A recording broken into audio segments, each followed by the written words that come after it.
fire up the stream. Just had a bit of a beep beep come up as well. Alright. And we're live. Okay. How is everyone doing here? Wee woo. Back for some more PvP streaming today. Looks like the title's all fired up properly as well. Over command should be good to go. But otherwise, the next Polish thing will be on Sunday. Again, not 100% sure I can cover it because of my own scheduling conflicts, but I will try my best because that'll start in the morning at about 11, so we'll see how things go. Sunzi, I'm not even going to address that one, but regardless, we're back to FNF. FNF has, it's back to its modern branch as well, and it looks like it's going to be focusing around Firuzabad in the center, as well as the town of Anar just on the outside here. So Blue 4 looks like they're going to be in a joint spawn here between the actual sector area and coming in, or maybe they'll all be coming in. We got some black spots over here. We'll see what that is tied to here. And then Op 4 has 2 different spawn points as well to get into the sectors. So, we'll just have to see how all of that goes. Also, my voice is slowly draining out. I'm thinking tonight, though, I'm going to do all of FNF. I'm going to take a small break, and then might kick off DayZ again. I just got to recompile the servers lists and go from there. There is something I need to get done first. I need to finalize Karma Cut's mission file, get everyone organized with that, yada-da, but I'm going to be spending a lot of Saturday organizing role players.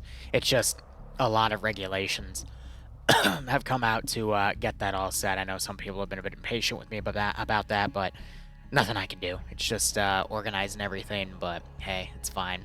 Got a lot of other cool ops planned for the rest of this month. Neko has been doing a great job with something interesting, and we're going to have at least 2 more dedicated SCP ops for this month, and then a few other things. I also need to, at the end of today, check to see who won the popular vote for our final Zeus category, and then I need to do a bit of a Discord cleanup, but then organize those channels as well. So a little bit of a busy weekend, but you know, we'll get there when we get there. Nonetheless, stream delay should be off, and we should be ready to go. We're just waiting on the first round. I got my notepad ready for any additional notes to put down here, and well, we'll see how this goes. And I'll take that Hydrate Malin. Thank you. How was your day? Lovely day to be playing FNF, or commentating in my case.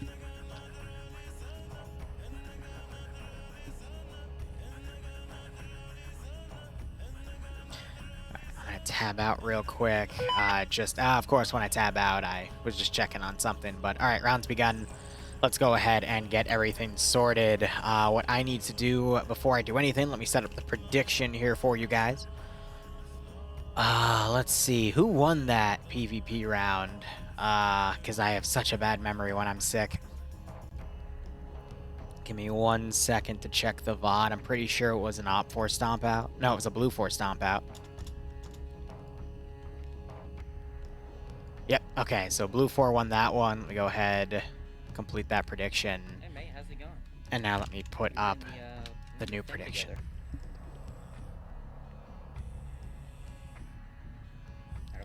I hate how it shrinks the window and it doesn't shrink the window down with it, so I gotta redo my own thing. I believe Blue 4 is defending, Op 4 is attacking. Yep, alright. And let's go ahead and set that up. Awesome. And that'll give you guys 15 minutes to put things down.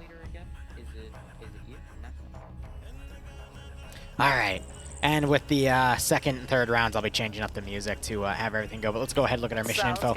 This mission was made by Puma. Background is, as the temperatures rise and tensions flare, an all-out war for the suds of satisfaction breaks out in the Firuzabad Valley of Pakistan. Op 4 aims to pull off the ultimate beer run, while Blue 4 attempts to keep the saturation of suds to themselves.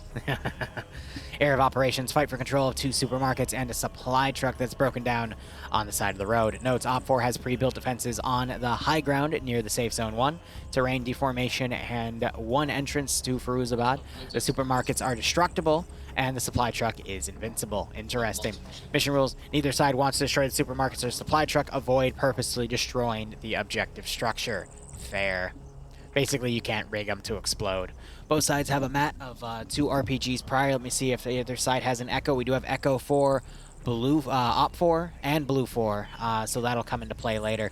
Otherwise, let's go ahead and look at Blue 4. Blue 4 Modern Militia Desert Camouflage Kits. Their weaponry is going to consist of M27s and M4A1s, M9 Berettas for their secondary, 249s for Alpha Bravo and Charlie's Auto Riflemen, 240 Golfs for the Delta Machine Gunners. Light anti-tank is going to be the single-shot disposable M136 HEAT launcher, and then crew and aviation get an MP7 or an M4A1. Nothing on crew served weapons. Their assets are going to include 2 transport trucks, 2 117s with the 40 millimeter GMG replaced with a 7.62 by 51 NATO coax.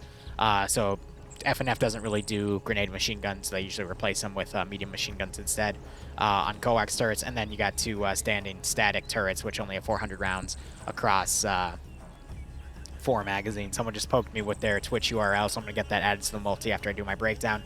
Private Army kits for Op 4, the quote-unquote generic military desert camouflage kits. They're going to have AKMs or M16A3s or Colt carbines, PM handguns for the secondary, RPKs for the Alpha Bravo and Charlie light machine gunners, PKPs for the Delta machine gunners. Light anti-tank as well is going to be the M136 single-shot disposable AT launcher, and then either a PP2000 or a Colt carbine for their crew if they want to have a weapon. Otherwise, they have 2 transport Urals, a BRDM, 2 BTR-80s, and a single Dishka static, which I have no idea where that's going to be. Otherwise, looking at our roster, we got Fresno commanding Blue 4. Dennis is going to be the 2 IC. Big Father the 3 IC. Ghostington being the medic, and Tarby being a demo specialist that's joined up in command. Interesting. Otherwise, Alexander is going to be leading Alpha with Simply as the 2 IC, Curie as the marksman. Marksman rifle for Blue 4. I'm probably going to be a Mark 11, and it is a Mark 11. All right. That's 7.62 by 51 NATO, 20-round magazines. Huel being the squad's medic. Baller leading Alpha 1 with ID, Tim Kappa, Goblin, and Lolo. Lolo actually has the leadership marker, so he's in charge. Bravo, there's no Alpha 2, interesting. Bravo being led by Lysander. Monax being the marksman. Zimmies being the medic, and Spirits being the 2 IC. No, Bravo 1 and 2. Interesting. We go right into Charlie. Charlie has John Machiavellian leading. Kane is going to be the marksman, so Pepega Pirates on Charlie, Blue 4 here. Flux, Bant, and Zoni taking 1 team on Charlie 1. No Charlie 2. Interesting. Ben being Delta's lead, Solomon being the medic for Delta, Elliot, Meaty, and Davik are being the Delta 1 team, so they have 2 machine gunners and then an assistant. And then Delta 2 has Andre Reed taking the leadership slot, RB and Pro Hunter taking the machine gunner roles, and Thompson taking the assistant slot for additional ammo. Colin is taking the AT weapon, Kevin is being an assistant, because usually Echo has 4 people, the team lead, the gunner, and then the 2 assistants. I don't see a slash in either of their names, so there's no leadership there. It's just Colin with 2 rockets, and then Kevin with an additional 2 rockets. Bates going to be leading, actually no, Bates and Norris are going to be a vehicle crew. Lusode, Big Phil, and Martin are going to be another vehicle crew, probably for both of the M117s. In my humble opinion, these are the 2 most powerful assets in all of FNF, and I'll get into that later. Otherwise, looking over at Op 4, Pierce is commanding Op 4. Excellent. Patriot's going to be the platoon medic. Nemesis leading Alpha. Timo taking the marksman role. Marksman's going to be the 7.62 by 54 rimless SVD. 10-round magazines with that. Ash going to be the medic for Alpha. Alpha 1 only has Steve and Rufy together. Puma, Michael, Nafs, Malin, Tomer, and Omri being in Alpha 2. Only a handful of Pepega Pirate, Scandi Recon members within Alpha there. Interesting. NASA leading Charlie Depso taking a 2 IC role, so he gets the Grenadier weapon. Omni Gazeta, I believe, taking the marksman role, and Hunt being the medic. Gluck leading Charlie 1 with Kissing, Gustus, Lolo, Kermit, Vesto, Pogo underscore, Sayak, Teemic, and Wombat all together. Delta being led by Oddball, and then he doesn't have anyone else under him. Lurch and Jack are being the machine gunners for Delta 1 with Destro taking the assistant role, and Nolch and Snodjapair taking the Delta machine gunner roles for Delta 2. Echo being led by Yanni. Iander has the mats. Oh boy. Katz and Gabian being his assistants, so they got 6 AT rounds per. Dingo, Banks, and Wheaton taking a BTR-80. Kabubi Face, Vagrant, and Steve taking the other BTR-80. So there's 2 Steves on Op 4. Lovely. I don't know what they're going to have for a dedicated BRDM crew, but we'll see. It looks like vehicles are spawning outside of the AO to come in. But that is quite interesting. Otherwise, looking at the AO here, looks like these are some big amounts of rocks placed down to provide additional cover for Op 4 to come down from this area here. Meanwhile, Blue 4 is going to have a lot of forces right on top of the sectors themselves. So we have 1 supermarket as the sector here. So this is Sector 2 supermarket. Sector 1... is going to be the other supermarket, and Sector 3 is going to be the quote-unquote beer truck that everyone's fighting over. I find that quite funny. So yeah, we'll see how all of those routes go. It's been a while since I played on Takistan, so I can't actually recognize where the deformed routes were. Probably something around right here with the entryway going in, but they added some rocks to also help with that push in. Then we have some more rocks over here for some additional cover. These are just some big Altius rocks. That's A-okay. But Blue 4 can basically go all around these 3 sectors and try to hold them. Otherwise, I'm going to go ahead and edit the multi-command real quick.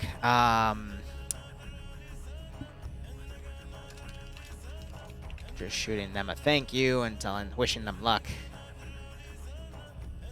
And I think this is going to bring our multi-count to 4 with me +3. Because I know some of you like to have those on-the-ground POVs. We got Yanni, Finn, Nemesis, 2 members of Scandi Recon, and then Zony, a.k.a. Z-O-N-Y, as he's known in-game. So, we'll see how all of this goes. Otherwise, these rounds, again, it's a 65-minute round total between a 15-minute save start round. You got 15 minutes to make your plan for attacking or defending, and then 50 minutes to execute. How sector control works is very simple. The attackers are trying to take all 3 sectors. If they get a number advantage in the sector, so let's say there's no one in the sector and the attackers enter with 1 person, in this case Op4, or the defenders have 2 people in the sector, but then the attackers enter with 3. That is the number advantage for either of those instances. So a 90-second timer will start counting down. We won't see a physical 90 start counting down. Instead, we'll see one of these boxes filled depending on which sector is being taken. So if it's Sector 2, this box will start to fill from the bottom to the top with a bit of a gray overshade. Once it fills completely, the sector will then change red, and the defenders are not able to recapture it. In this case, it changes red. It just changes to whatever faction the attackers are. Once the attackers take all 3 sectors, they win. If the defenders are able to at least hold on to 1 sector by the end of the round, they win. If you wipe your opponent, you win. In the event that the attackers lose the number advantage in the sector's timer is then paused and then resets, and then we'll start counting down from 90 seconds again when the attackers have the number advantage. Oh, God, that murders my throat to do. Oh, God, what happened? It's an oil spill. I thought that was blood for a second, but no, that's the truck breaking down. No one in it, though, funny enough. But otherwise, Blue 4, I mean, we got some really nice ridges for them to set up defenses on. This is probably going to be one of those AOs where we might see the fallacy of a lot of people playing defense on the ridges themselves, but not on the objectives themselves. So right off the bat, if Op4 can get a good foothold in, they can actually start sniping the objectives right under the Overwatch, but at the same time, it's going to be really hard for Op4 to advance in this AO. We're probably going to see a lot of ridge control. And then how they trickle in and shift from the actual ridges to the AOs is going to be really difficult because that's all open, steep terrain, so they're not going to be able to charge down without getting mowed down, so I don't know. And then Blue 4's got these 2 50 cal turrets. Limited ammo, only 400 rounds, but they could potentially still get it to work, so we'll just have to see how all that goes. Op4, meanwhile, main infantry spawning in the mine north of Firuzabad. They're going to really have no choice but to just come down the MSR and then try to scale the mountaintops. I don't really see any other way they could do that. I am sorry for flashing you. I hit the N key instead of M because they're right next to each other. One opens your map and one blinds you if it's day. They could try to come around over here, but fighting uphill against cover is, especially when they have an overlapping bit of cover, I think their best bet is just to come up on the ridge and then try to transition forces down and around, and then try to immediately get in these houses and then use that cover to fight whatever's going through here, going from house to house. But if the defenders are able to really lock down these open areas and Op4 is not able to move cover to cover, then I think that's game. Another thing we're going to probably have to look out for are the 2 117s compared to the 2 BTRs and the BRDM. I'm trying to look to see. There is a BRDM in play. It was crewed. Gamma 2 is going to be taking that. And then what's the other crew? Because you have Gamma 1 and Gamma 2. So it looks like they've broken apart and just formed a 3-man, a 2-man, and another 2-man. I'm just trying to struggle because they have 6 people. I'm willing to bet they probably have elements of ground command in there. Yet Patriots in there as the 2 IC. So that's where they have that missing guy. BRDM, I would say, is the second best vehicle to work with. However, it only has 50 rounds of armor-defeating ammo with the 14.5mm because it also has the 250-round box of 7.62, which is great for suppressing infantry, but when you're fighting vehicle to vehicle, you want those extra 50 rounds that the the 1117s have, because they have I think 100-round M2 belts and 100 rounds of 7.62. But they also have Is the finisher guy a magnifier on their optic. It's a slight one, but it's also a really good ranging system. Op4 also has one, but it's all, you know, in a certain format. But if you understand it, you can make it work. But again, Blue 4 has a slight magnification with their vehicles here. But since they are 1117s, it means even sustained 7.62 fire will actually penetrate into it. But that thing has speed on its side. So usually when you see these in play, the best thing to use it for is just to rush an enemy convoy and try to take out as much as you can. And then that usually shifts the entire game your way for the rest of the operation. I don't know, the BTRs, they're going to be staying on the roads, though, because these ridges are too steep. The BRDM, we can see, take the ridges a lot easier compared to the, comparably with the 1117s, but the BTRs are going to be locked out. And then we could also see Blue 4 rush out with their MAT team and lock down the north, but I don't think Blue 4 knows. No, they have to know, because if their vehicles spawn here and the enemy spawns here and here, it's a solid bet that their vehicles are going to spawn either up here or up that route. So just put the MAT, give them a transport truck, put them on a ridge, and just have them snipe anything that comes over. Because Op4 are very limited with their route. They can either pull a left here and then scale a mountain, and then have to go over an open mountain with no terrain, or get stuck in a road and take them out. I mean, Blue 4's MAT team, it's only 2 guys, though, but you already see they're facing this way. Op4's MAT team is definitely going to have more of a challenge here. Even though they've got all 4 guys, they got all 6 rockets to work with that team, they need to somehow find a way to identify and eliminate the 2 1117s that Blue 4 is going to come in with. And I don't see any vehicles up here, so they're going to be stuck working on foot, because I think the other 2 transport trucks are over here, but they're going to be disregarded. So, it's really tough for the MAT team to work with on Op4's side. And then Blue 4, they had the 2 trucks back here as well. But the MAT team's definitely in a better position to lock down the road, because they're already starting overwatching this road, and they can just keep moving down, whereas Op4 is stuck kind of in the middle. And they still have to move a good chunk of distance, actually get into a position to stop the 1117s from coming in. I think they might be able to come in and then take this road off to the side to actually go in, but the route has begun.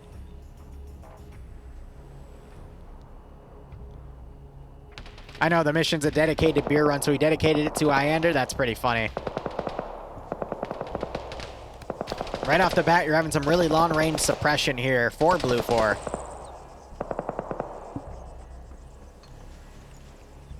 I don't think that netted any kills, but right off the bat, know that the enemy is under your scopes. That's a good intimidation tactic. You got Echo basically triple timing over to try to get to a position to strike. But again, against those 113s, that's going to be difficult, whereas you already have the BRDM moving out, and the 2 BTRs are going to hoof it over the tough terrain. If anything, the BRDM should be doing that, and the BTR should be using the road to barrel to the friendly forces here. But even then, I think they're trying to hook it off to the right so the MAT team doesn't cut them off, because they could ride the map edge to about right here and then turn right, and then maybe be able to sneak them over to help the infantry. But look at where Op4 is. They have also started with a good chunk of defenses up here. This is just going to be a long-range suppression fight. My God. One of the 1117s has stopped. The other one is still going. They don't appear damaged. They're just stopping here, I guess, to watch the left flank. Other one's going to go inside, but with this defense line set, I mean, yeah, you could put Delta over here to suppress, but look at this massive infantry move. This is Delta moving forward. I'd expect Delta to be on Overwatch, but possibly a little bit of a misplay here for Blue 4, because they're crossing the open. They're getting suppressed by Op4 Delta.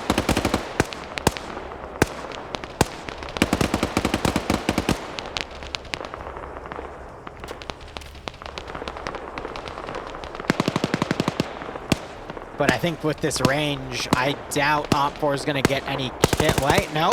I stand corrected. Pro Hunter's the first to die.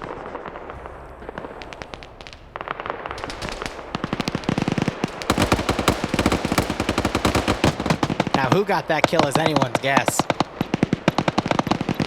Lurch did. Wow. Yeah, he's got the PKP bipoded. He's firing at the enemy. It's a solid drop.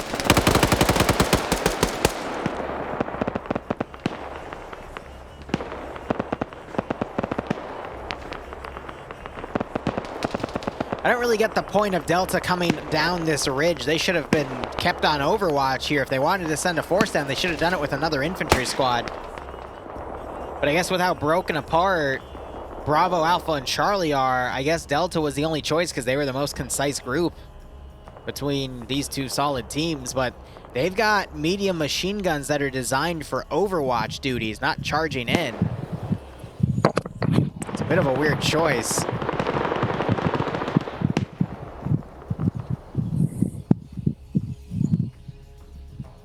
Hold on a second.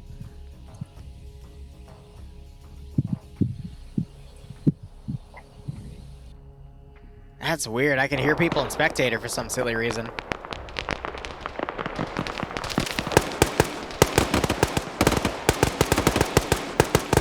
I'll refresh the plugin between rounds 1 and 2, but I'm not supposed to be able to hear people.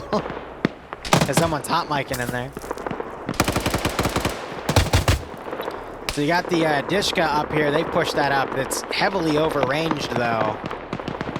Now you got Charlie coming around over here.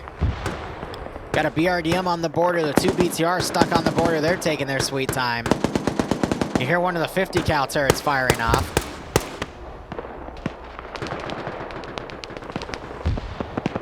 But yeah, Op4 is just kind of caught in the open right here. Not really much else they can do.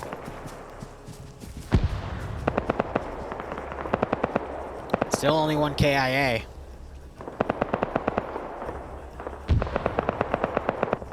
I just find it weird that a 1117 is being put on the left for rearguard duty.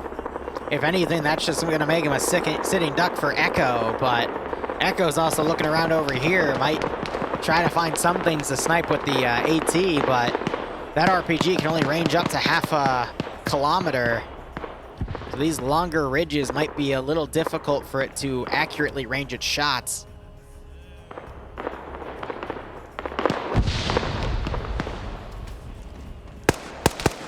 Alright, real quick, I'm going to try unmuting again because I think that was someone joining in. But if it becomes an issue... Oh, we come back in just in time to see Thompson get blown away. Another member of Delta.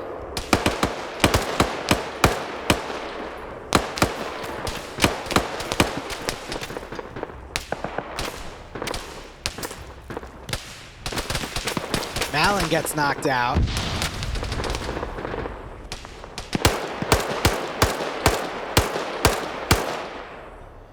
Seen some shots going all the way up here. I guess that's either misranged or misidentified as something up on that ridge, but...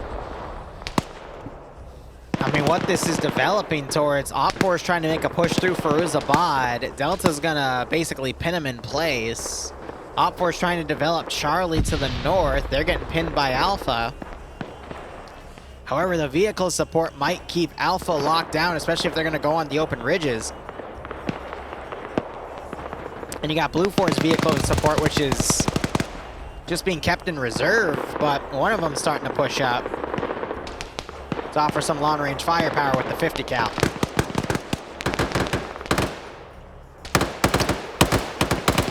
So you got Op4 continuing the advance.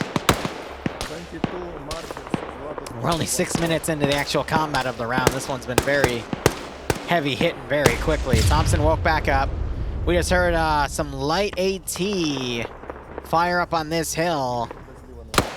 But it looks like it wasn't effective, just as a shock weapon to get them to stop suppressing.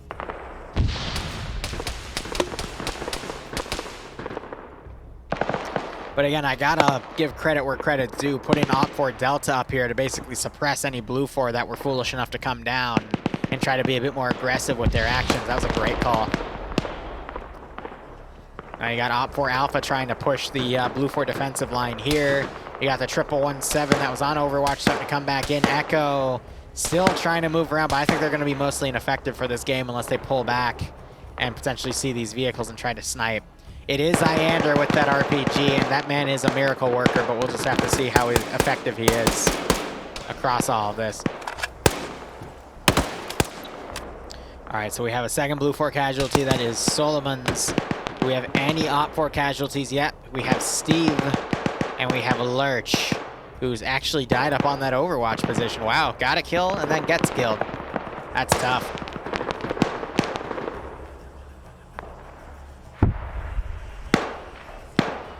No way. The AT God went for a almost kilometer, if not, I mean,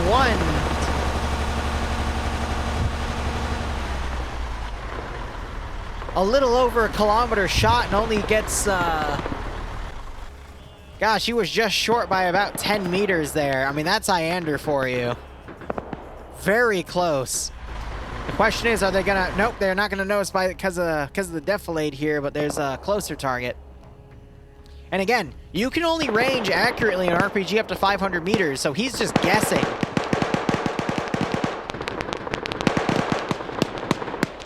So a great shot indeed. We got Op 4 continuing to move up. Nafs has a GL too. If he can find clumps of Blue 4 and be accurate with that GL, he's going to do some serious damage to Delta here. Because Blue 4 doesn't have any Overwatch. Second shot.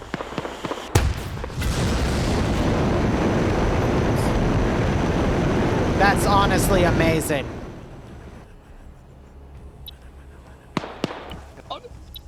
They're on fire, they're rolling, they're on fire right now. Yeah, enemy golf down, they're on fire, who's dying. Oh my god, yeah, that was perfect!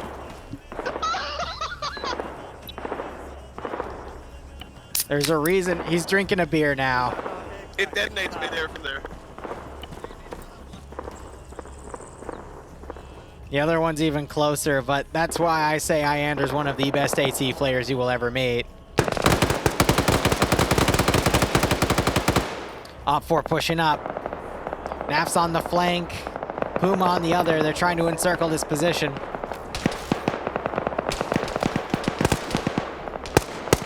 Puma has an RPK.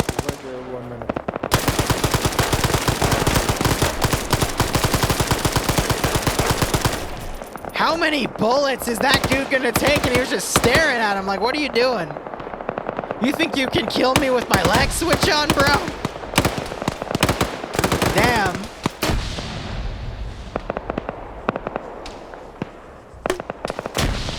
It's funny, Nafs is now taking friendly fire, but with those GLs, he's gotten 3 kills.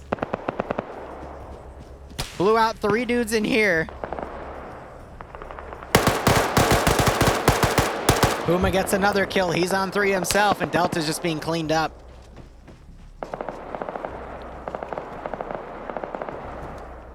Oh, this guy knows. Let's give him a warm welcome, shall we? Misses the angle on Puma, throws a grenade. Puma, if he's smart, he'll pull shout. Yep. Sticks to cover.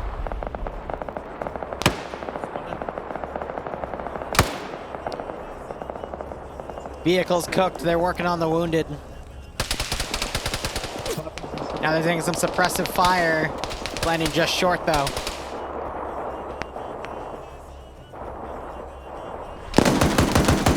Oh, they hear that 50 firing.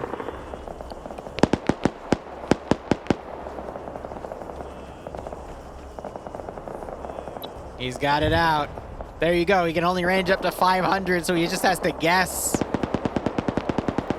He's looking far, when in reality, it's a lot closer. I'm gonna try to catch him hitting that second one. Explosive went on this building. They killed the guy with an explosive charge because they didn't feel like pushing him. That's the smart way to use explosives. Absolutely. I can see it.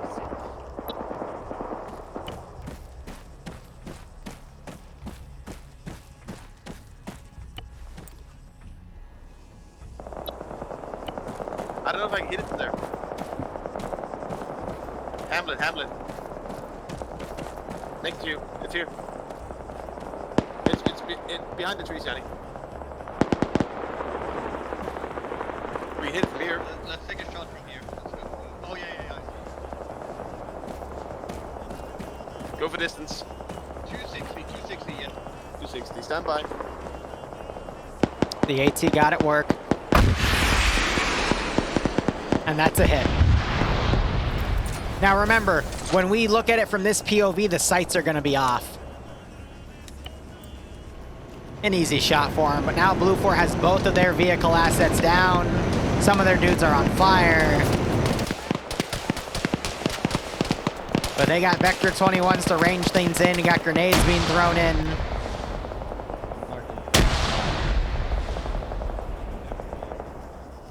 Yep, let's see if they're taking fire from the north. Now these guys are gonna fold in. We'll check back on them in a second. Delta's been completely wiped. The vehicle crew up there is still panicking. More AT fired as a follow-up. Gets a knockout. I mean, they still have 2 rockets remaining with that team tow, so they can just use it as a shock weapon.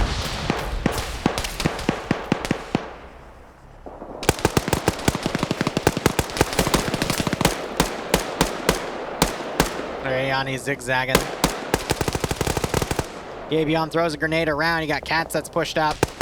Shrapnel knocks out Lusod. Gabion gets hit by Mike here, but they found Mike's position very quickly.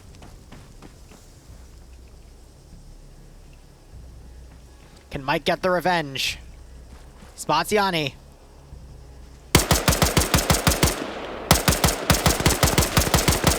Gets Yanni. Gabion Killery Clinton's Lusod. Multiple shots to the back of the head. I'm going to roll that as a suicide.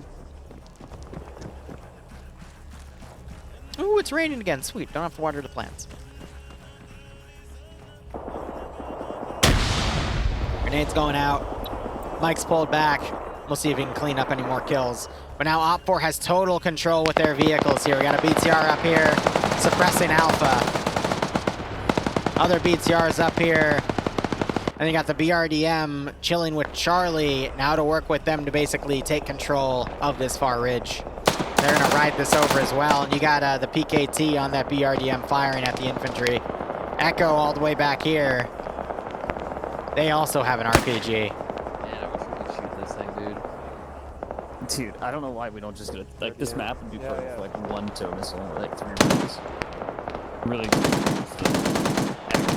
You have these guys talking about needing a tow missile to hit that vehicle, but we've seen Iander get a 1 kilometer shot. This is 900 meters. Good. So I have to unfortunately diagnose this Matt team with skill issue. Oh, yo, there it is. I'm sorry to say it. I don't mean to call people out like that. Yes, I did, Yanni. Meanwhile, these guys are trying to range a 900 meter shot and they say they can't hit it. 1,264. I saw, like, a head poking up on the ridgeline, and then I looked, and there was the antenna, and I was like, yep, there's a vehicle, dude. That's it. The BTR is still on that hilltop, right? So we got 2 of them on an L shape. I don't see the BTR up anymore. It's still back. Oh, yeah, it is. Okay. So they just did an L right now. He beat your 1,104 record with that? Nice. That's probably the FNF record then, too.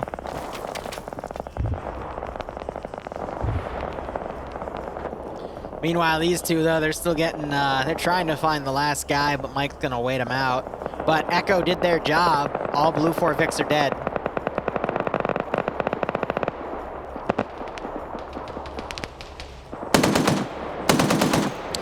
Cal, though, that's going to be a major threat to that BRDM because it can easily penetrate, and it looks like it did. They're on fire. They're trying to pull back now. Engine's dead, too, but they're going to ride down the hill. Ooh. I'm all right, Axe. Hope you're doing A-okay as well. Op4, meanwhile, pushing over the Blue 4 defensive lines. Once again, we're going to see the Overwatch fallacy. No one's actually on the sectors.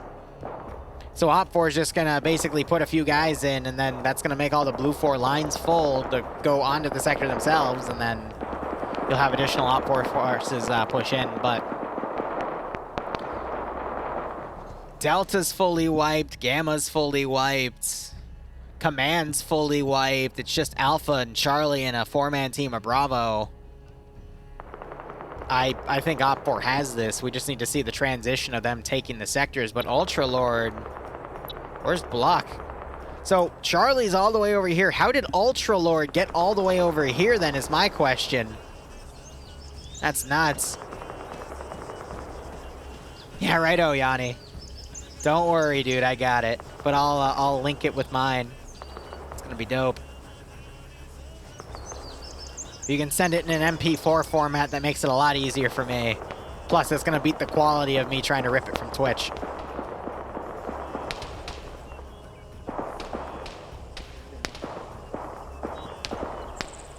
So you still have the BTR basically trying to plink at people here.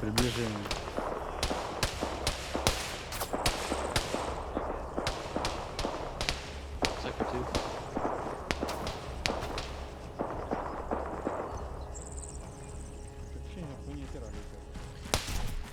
Oh, someone just got shot. Here it was. All right, Kevin got hit. Ultralords, is he gonna go for kills? He's gonna go for kills.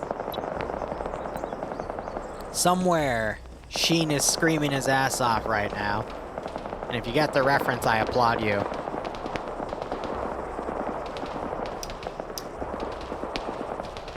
Oh, I agree. Some well-placed grenades.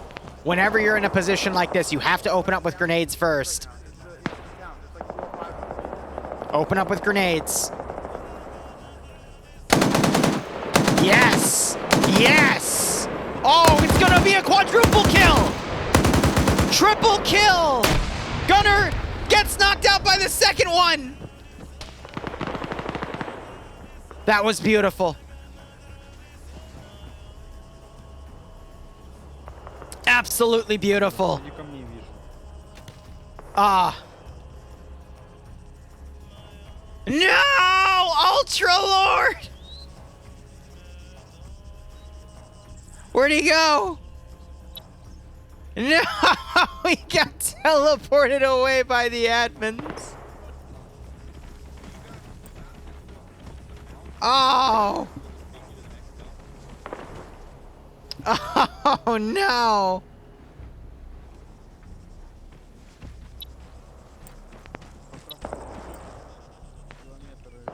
He was lone wolfing, but the damage is done. We'll see if the admins respawn the bodies, but... Anyway. Sector 2 now being captured because the entirety of Alpha is fanning around this position. Op4 Alpha, that is.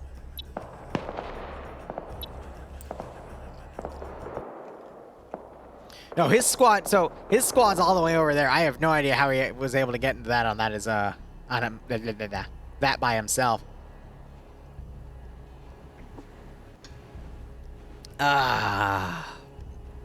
Having some more water.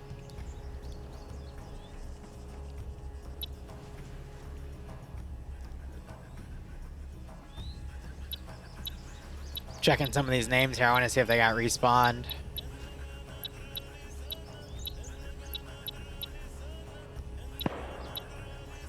Doesn't look like it. I understand why they did it though, but that was pretty epic. All right, so these guys are pulling off. Sector 2 has been captured. Sector 1 still has a group around it. BRDM is back up and kicking. Ah, so this was Echo up here. So Matt's gone. And now the BRDM is pushing up to basically recon for Charlie.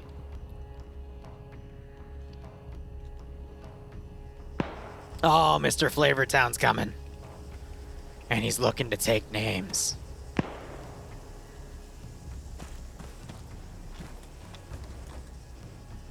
Charlotte. I'm not going to say anything about that. Not going to say anything. Anyway. Blue Force pushed a few guys down to try to counterattack Sector 2. You're about to have Charlie come up from the north, though, and turn this into a pincer, or they'll break off and go to Sector 1. Now you got the BTRs advancing up into Sector 1. Doesn't look like he has any additional crew with him. We could see Delta mount up in the BTR and push in. BTRs are just going to harass the infantry, though. You know, you're right, Kit Kat Clover. That's exactly what Ultra Lord did. He threw his grenades and he ran off before he got into any serious firefighting. He took his 4 kills and ran. Well, I think 3, because one of them woke back up, but you get the point.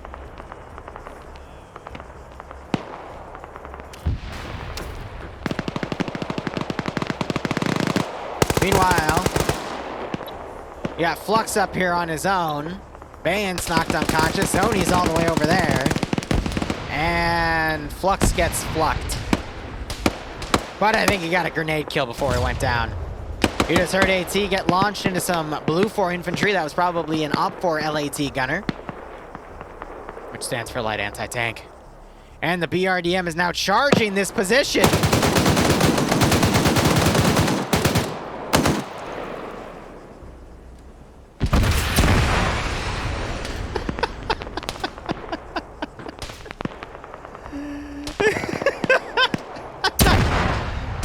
I'm not even gonna commentate that one. You can just, you can figure that one out for yourself. Yeah. Anyway. Oh. We got Bant on his own here with a GL, fighting back an entire squad on his own. And he's triple timing it out of there.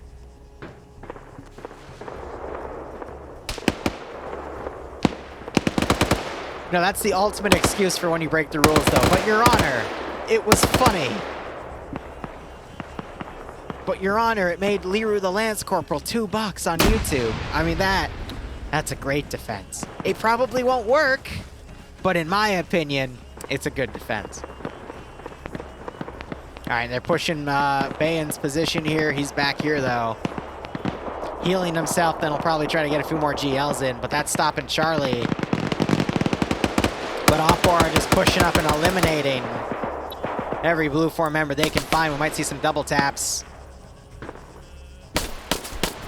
And there that is. By the one guy that got the drop. So Roofy now on 3 kills.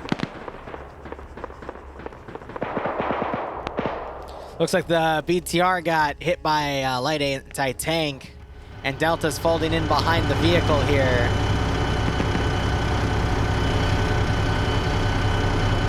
As this naked guy is literally in front of the turrets.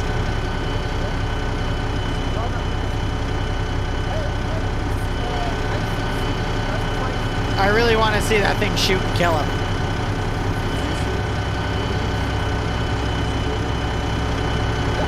Just blow his arm off. This is an accident waiting to happen.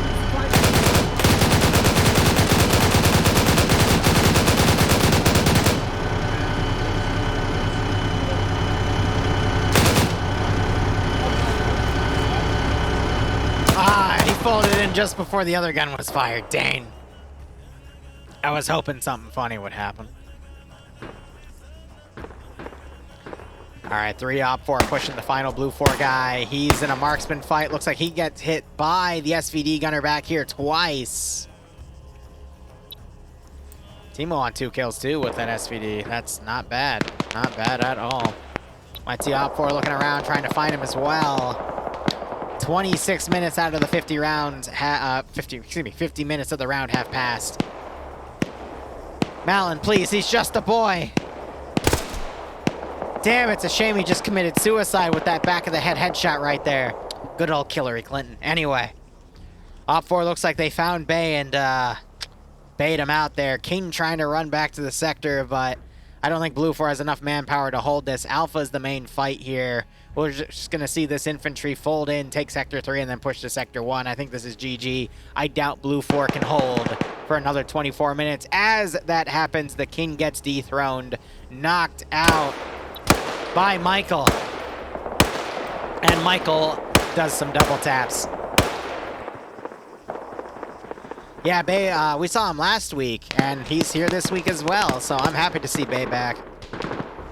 He's been mainly playing with Pepega Pirates players. BTR suppressing this building, except there's Op4 command in here and a random Blue 4 dude.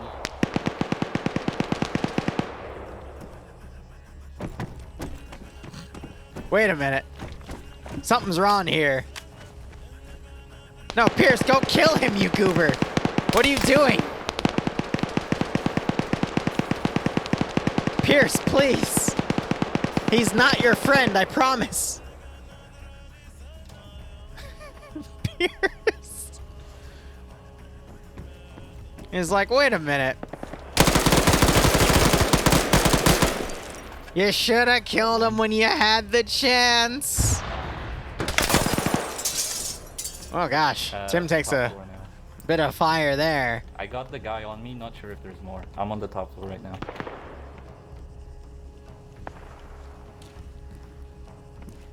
Coming down, don't shoot me. Yeah, Op4 have killed everything here. Yeah, I don't think you can tell the BTR not to shoot you, buddy. Yeah. I'm looting, I'm out of ammo. He's taking his gun. Yep, FNF is back to modern for the foreseeable future. We sometimes see Vietnam and World War II rotations, but hey, we'll see.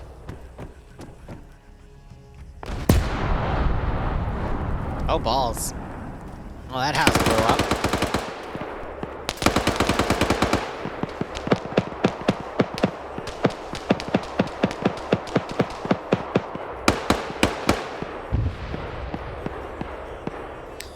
That's because it's a different mod set, boys. So, you're gonna have to find their modern mod set and load that instead.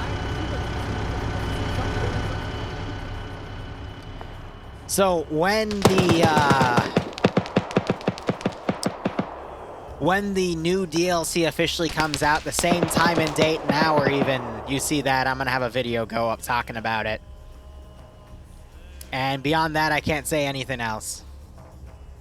There's Sector 3 captured.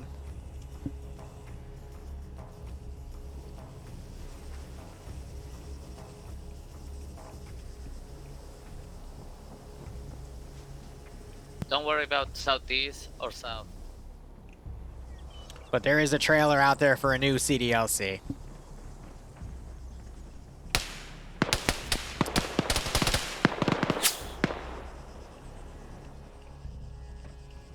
Shut up, what's that?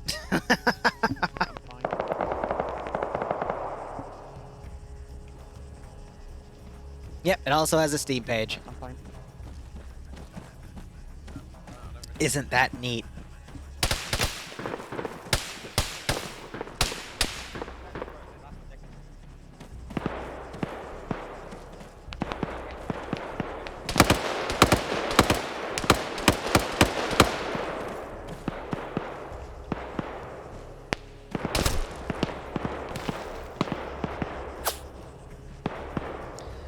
So we got Op4 all moving up to this ridge. You still got a small team of Delta with the BTR down to the south. Honestly, if Op4 can't find a way down this open hilltop, they just keep getting picked off like this, Blue 4 might actually be able to hold, but I think the biggest threat they're gonna have to worry about is the BTR, but as I say that, BTR gets dismounted. They're running on foot. It's going well, Zarash. Hope yours is going A-okay as well.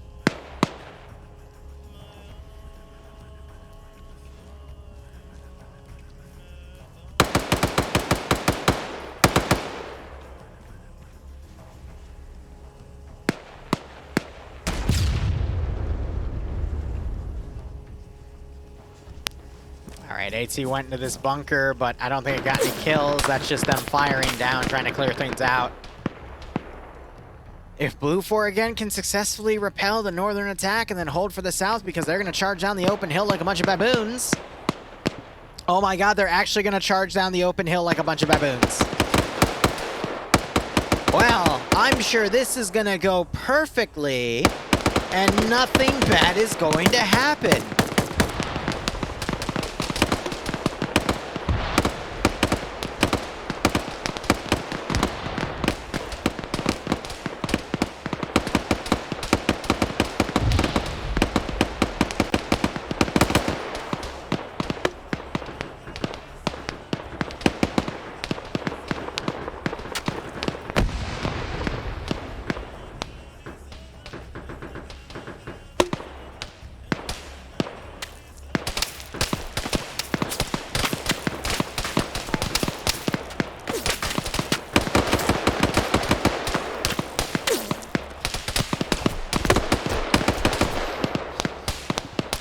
Well, some of them are making it down the hill, and some are not.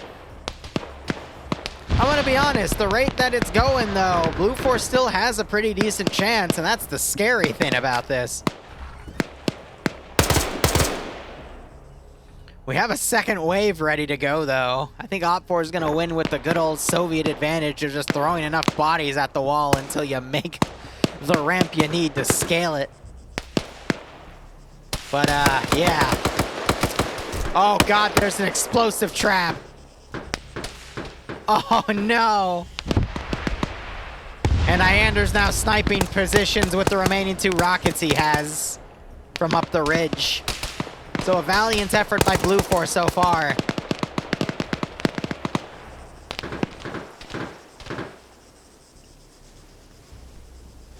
I don't see an explosive specialist in Blue 4 here, so this might not have a trigger man anymore.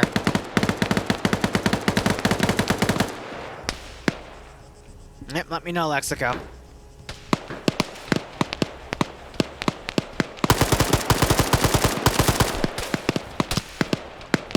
Yeah, open positions versus houses and bunkers. It's not really working out for that first wave. Meanwhile, the northern wave's down to 2 with 1 uncon, and they're trying desperately to get a medics. This is just going to fall on 1 person breaking in and actually getting things down here. But let's look at the kill counts of Blue 4. I'm just seeing a lot of 1s. Huel on 3. Mike is on 5. More AT going into that building. And Mike bitch slaps this guy back.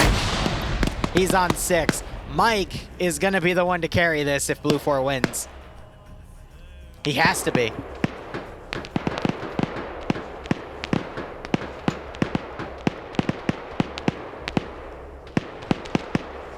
Oh, one of the bunker guys got knocked out through his keyhole. Could still wake back up, though. 15 minutes. One rolling by the tree. Close to the southeast.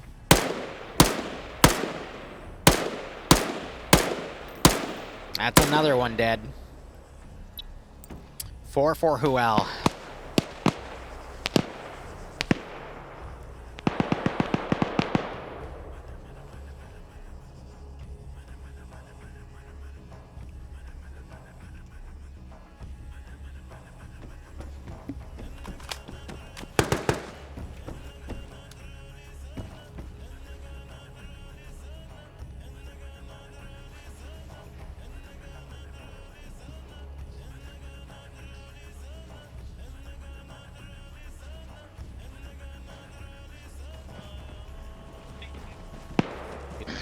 Alright, let's push. Michael, I'm pushing. You know where he is, right? I have no idea. You take it. Yeah. I'll, They're trying to line up the 50 cal. I believe you pushed it over.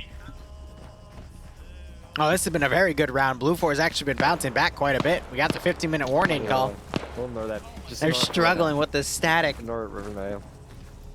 Funny enough, though, Op4 ended up falling for the Overwatch fallacy. One enemy is in that 2-story bunker at the yeah. Malon's taking the AT. What happened to Iander? Oh, he died. Wow. Oh my fucking god.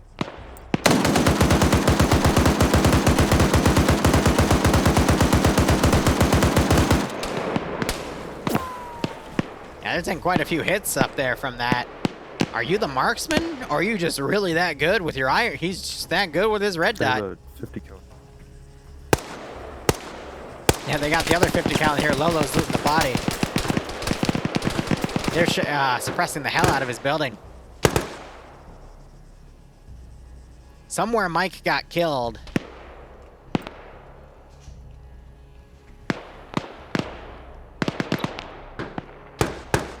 Yeah, as he was coming up. Looks like he got into a 1v1 with an Op4 guy right there.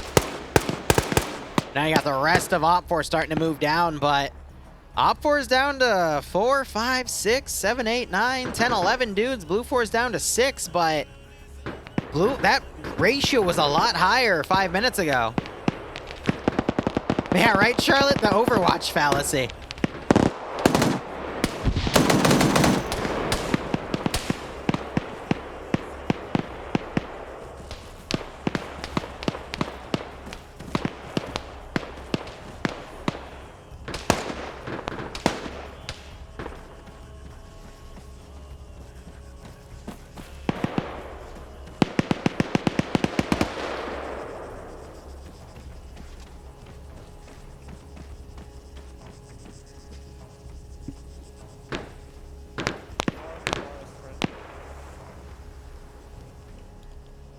Now we wait with bated breath. Blue 4 on 5. Op 4 still on 10 or 11 here. This could really swing either way.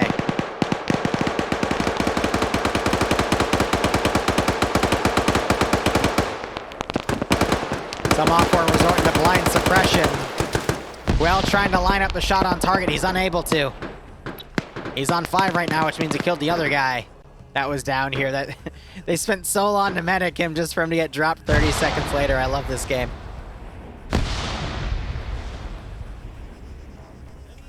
Yes, Az, that did happen. We caught it too. Oh, does he have the ACOG scope? Yeah. Lolo looted that off of a dead Blue 4 marksman, and now he's able to pick headshots off. He's going to find some heads up there, I bet. No, he doesn't. All right, I thought they were a bit closer, and I saw these bodies, but nope, that's Op 4 body. But as Op 4 closes in, this is where things can get messy. But Op 4 is 4, 5, 6, 7 now. So Blue 4 have nearly gotten it to be 1-1. What an upset here.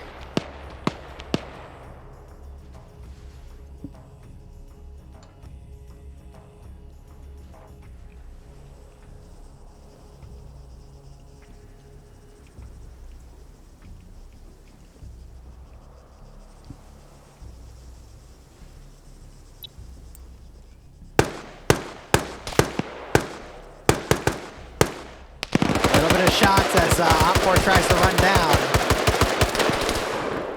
No shots connecting though. 10 minutes remaining. Op 4 needs to get their foot in the door and close the CQC, otherwise Blue 4 is going to keep picking them off in the woods.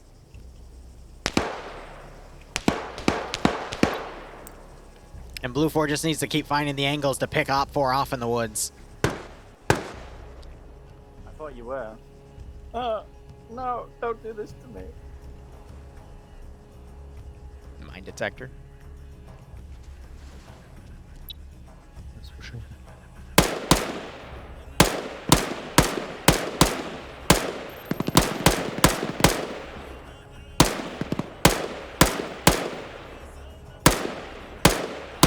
Gets the knockout.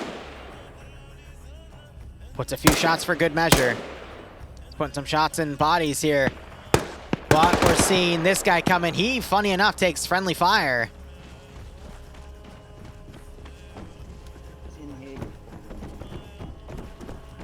Reload.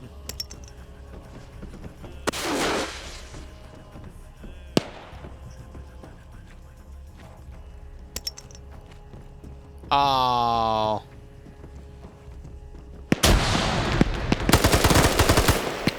Couldn't line up the angle in time. You look like fucking enemy from that fucking statistic. So. We have Lolo knocked out here. Numbers have shifted. It is now 3 versus 6. Op 4 bounced it back. But now we're seeing Op 4 starting to close it to CQC, and that is going to be Op 4's weakness here, because Blue 4's weakness, excuse me, because Op 4 still have a PKP gunner. And at CQC, that's going to reign supreme. Unless we see it picked off.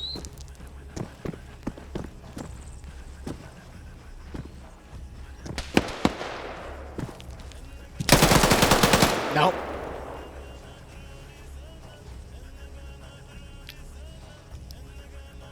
Past 10 meters is where the PKP is going to have some stability issues. Same with the 240 Bravo we saw in the Polish stuff today, but within 5, nah, it's going to tear you apart.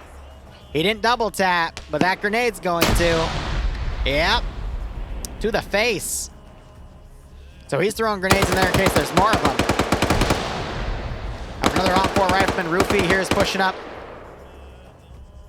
Wicked grenade bounce, but it stops short. Lolo looks like he woke back up. 8 minutes. This could even go to overtime. It's the last sector if there's an Op 4 guy in the sector and time is called. It's been a while since we've seen a first round go to the end of time, let alone it could go to overtime. That's crazy. Our Lord and Savior, CQC machine gun.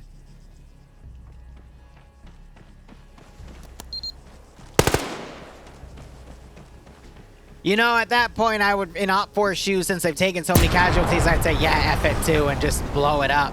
Rest in peace, the beer, but, yeah, at that point. Wow. I thought Baller had him dead to rights, but he only had a few shots left in that magazine. We have a grenade trade going around. Baller gets blown away by the grenade. And then double tapped. That's amazing. Sector 1 under control. That's forcing these blue 4 guys to come back. Reload war going on. More shots. A marksman shot. Back here by Timo. Gets Lolo knocked out. And now it's just up to Alexander. Sector not under threat right now, but that's about to change. Oh, far grenade. Nope, too far. That one, I folded into the building last second. Valiant effort by Blue 4 here. Op 4 barely bounced it back in the end, but my God. Uh-oh. Yeah, I saw multiple headshots in there. That's GG. Roofie on 7 for that. And that is barely an Op 4 victory. That got a lot closer than it should have. And you just... Well, now he's down to 6. You spooked the fuck out of me, fuck! I couldn't Palmer, bro. I got spooked. Oh my God. Not nice. Pyrrhic victory, and they did blow up one of the supermarkets that had the beer, so very Pyrrhic indeed. All right, we'll go into round 2, and I'm going to go ahead and switch up our commands. I'm also going to run upstairs and have a quick bite to eat, because my stomach is angry with me. All right, let's switch up our commands here. Let's see what our map is going to be. If it'll change. I hope it does. We'll see. It is Southern Serrani. Okay. It's an assassination game, too. Oh, we haven't seen an assassination in months. Excellent. For this one, I'm going to say screw it and play Snow Worries.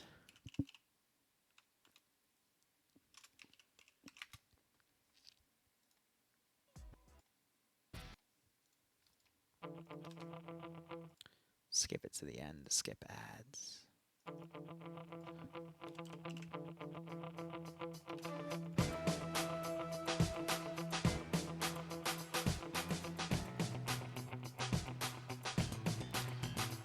All right, map.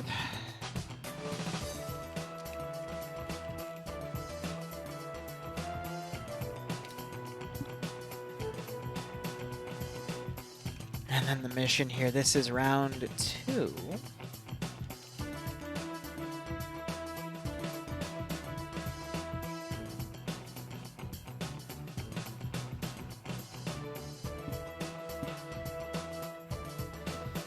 Blue 4 is attempting to eliminate all of Op 4's command team. Blue 4 has a 5% numbers advantage.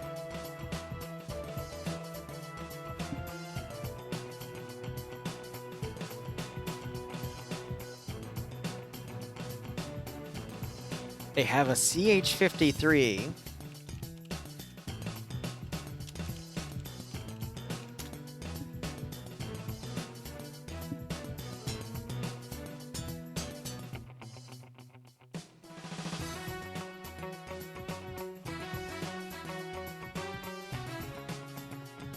I think that's 2 SOCOM Humvees, an M240 MRAP, because that's what the 11240 is. And transport, wow. Op 4 has a BTR 70. 2 chord statics and 2 SUVs. All right, cool.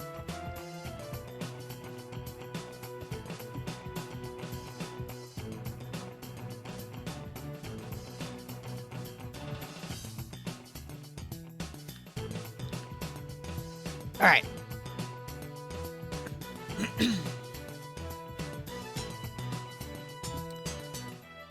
That was nuts. All right, I'll be right back 1 second. I'm gonna go. I'll be back in a minute. My throat is killing me. I need to get more water too.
All right.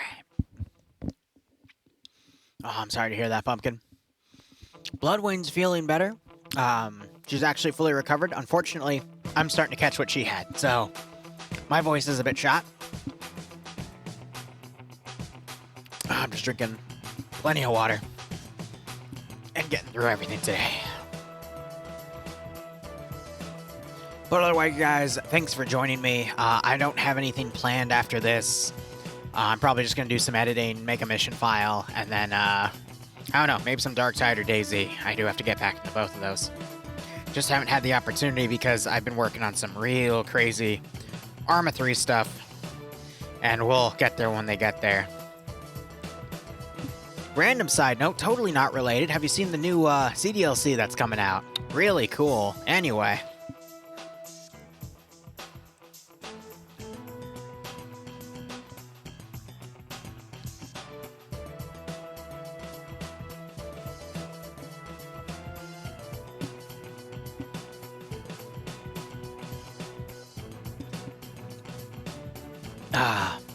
Oh yeah, no, I'm definitely gonna have to rest my voice. Tomorrow,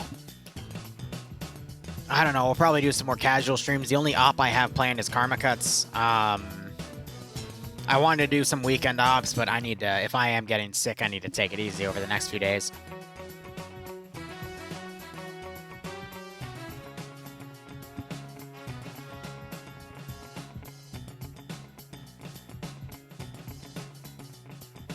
So we'll see.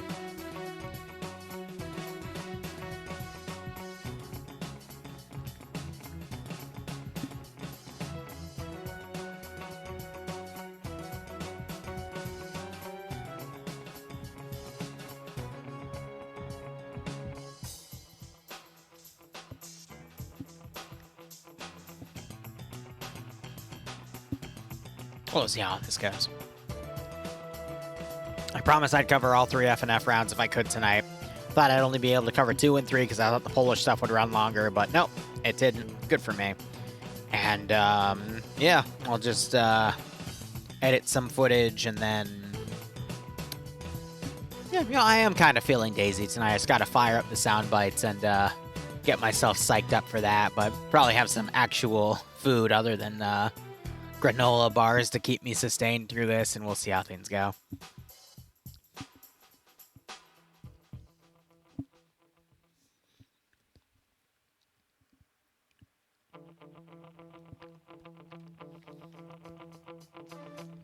I'm just trying to think. We're 95% done with an SCP facility. We're going to get that run next weekend. Over the next few weeks, we're going to see 3 different variations of a big tunnel complex run. We've got MCO 95% done. I want to add a custom video to it, so I'm going to get that shot up this weekend. And then 2 other MCO-style events. One for SOG Prairie Fire, which will be later this week, and another one which, well, we'll see it when it happens. I know, I got too much leftovers for pizza. It's either going to be wild boar or some leftovers from 4th of July. Probably I'll hit the leftovers because the boar actually has a bit more longevity, but c'est la vie.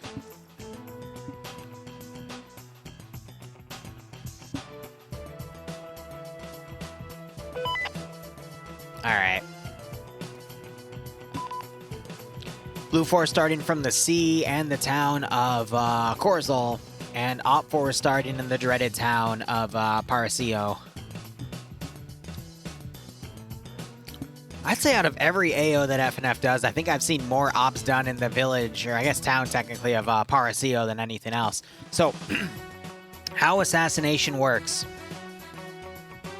is the 3 people on Op 4 and their leadership team. One second. Why do I have a random black box in the chat window? Just blocking that. I think that's meant to be the prediction. But speaking of predictions, let me actually put that up first.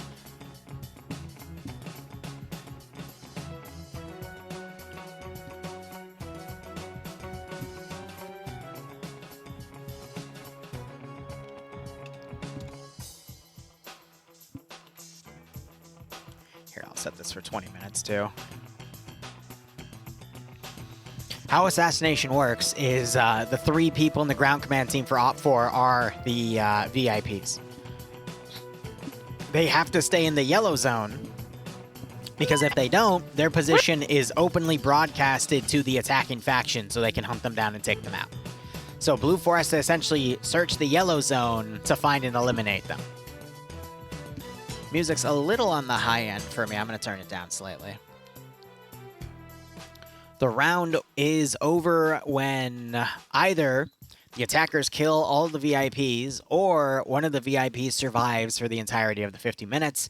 And then, of course, if you wipe the entire enemy team per FNF rules, you win by default.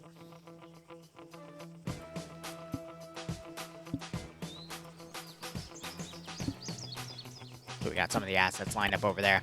Anyway, brief. The Great Flood has begun, and the USS Ark has been dispatched to eliminate some cultist leaders believed to be responsible for the flood. Is this a Noah's Ark reference? What is this? The Great Flood has occurred, and now the remnants of humanity are fighting for precious resources and their own survival. Mission rules: don't mess with the turtles, you'll regret it. Did he actually find turtles? Oh my god, Korvac. He's the guy I put up on my Twitter about looking for a turtle mod. Anyway, I explained the game mode. The 3 people are going to be Vagrants. John and Snajaper are going to be the 3 VIPs for the Op 4 faction here. Otherwise, standard 50-minute round, 15 minutes of save start, 1,000 meters of render distance. Defender build points is going to be 150, and no magnified optics nor NVG equipment. Medium anti-tank for both sides is going to be either an RPG for Blue 4, and Op 4 is going to have a SMA. Interesting choice there. Blue 4's uniform is going to be your modern marine woodland camouflage kits. You have your platoon leader, platoon sergeant, squad leader, team leader, auto rifleman assistants, grenadier, grenadier IR. Grenadier IRs have the Hunt IR 40mm camera grenades. You fire in the air, open up a tablet, gives you a nice bird's eye view, has normal and night vision, really great for getting your bearings. Machine gunner assistant. These are the Delta machine guns. The auto rifleman's for Alpha, Bravo, and Charlie. Combat Engineer. Combat Engineer has a choice of 4 different types of explosives. Either 2 explosive satchels, 4 explosive charges, 2 tripwire HE mines, as well as 2 tripwire flare mines, so 4 mines total, or 3 AT mines, which you rarely ever see used. Light anti-tank, medium anti-tank, 1 an assistant, 2 an assistant don't exist anymore. Same with RI, RAS, and SMP. DM is the designated marksman. You see that in Alpha, Bravo, and Charlie. For Blue Force, going to be the Mark 11. You got your crew leads, pilots, and then medics and base kit. Loadouts, otherwise, since they're Marines, it's going to be M27s or M4A1s, their choice. M9 Berettas for their secondaries, 249s for the Alpha, Bravo, and Charlie auto riflemen, 240 Golfs for the medium machine gunners in Delta. Light anti-tank's going to be M136, and the crew and aviation get a choice of the MP7 submachine gun or the M4A1. Nothing on crew server weapons for Blue 4. They get ACH-53. Looks like it is completely unarmed, though. I don't see a rear turret on it. All right. We have 2 up-armored 240 Vics. Okay, I thought these were the SOCOM ones. I was wrong. They're just the 240 Humvee variants anyway. 15 transport Humvees, which I think can only carry 4 people each. And then a 240 MRAP. And then 8 RHIBs if they want to go from the sea. Op 4, their uniforms are going to be your generic military urban camouflage kits. Their loadouts are going to be G3s, which are 7.62 base caliber. 51 even, so the NATO one. Very, very big rounds there. Or M4A1s, Glock 17s as their secondary, 249s for their Alpha, Bravo, and Charlie auto riflemen. MG3s for their Delta machine gunners. I'd argue in the defensive position, the MG3 is the best medium machine gun you can have, because it kicks like a freaking mule. But if you are in a defensive position and can use it, it's the fastest fire rate weapon you'll ever find in FNF. 249, best light machine gun in my opinion for Alpha, Bravo, and Charlie to use, really in attacking or defending, because it's literally just a rifle with slightly better stability and much more ammo. 200 round boxes, man, it kicks. Light anti-tank's going to be the M136. Crew and aviation get the choice of the MP7 or an M4A1. Otherwise, there is a mortar in play for Bravo. Okay, that wasn't said in the roster. I like that. Looks like they have smoke and HE rounds because I see 2 different levels of tubes. I'm glad to see crew serve weapons coming back. Will Bravo use it effectively? Anyway.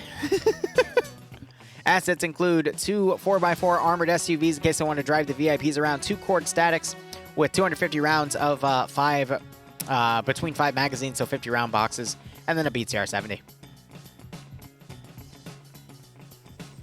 With that, let's go ahead and look at our roster here. So Vagrant is going to be the first VIP. John Melavokian, can't even pronounce that properly, is going to be the second, and Nolik is going to be, I don't think he's a VIP, he's just the third IC because it says Sinajapir was the third VIP. Let's confirm that information real quick.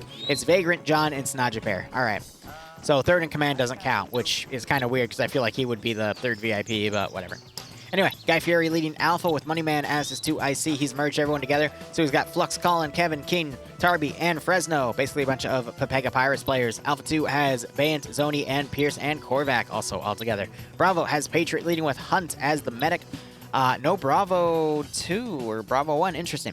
NASA leading Charlie with Kermit as the marksman. Marksman rifle for Op 4 is actually going to be the PSG-1, which is a 20-round 7.62x51 NATO German sniper rifle, or marksman rifle, technically.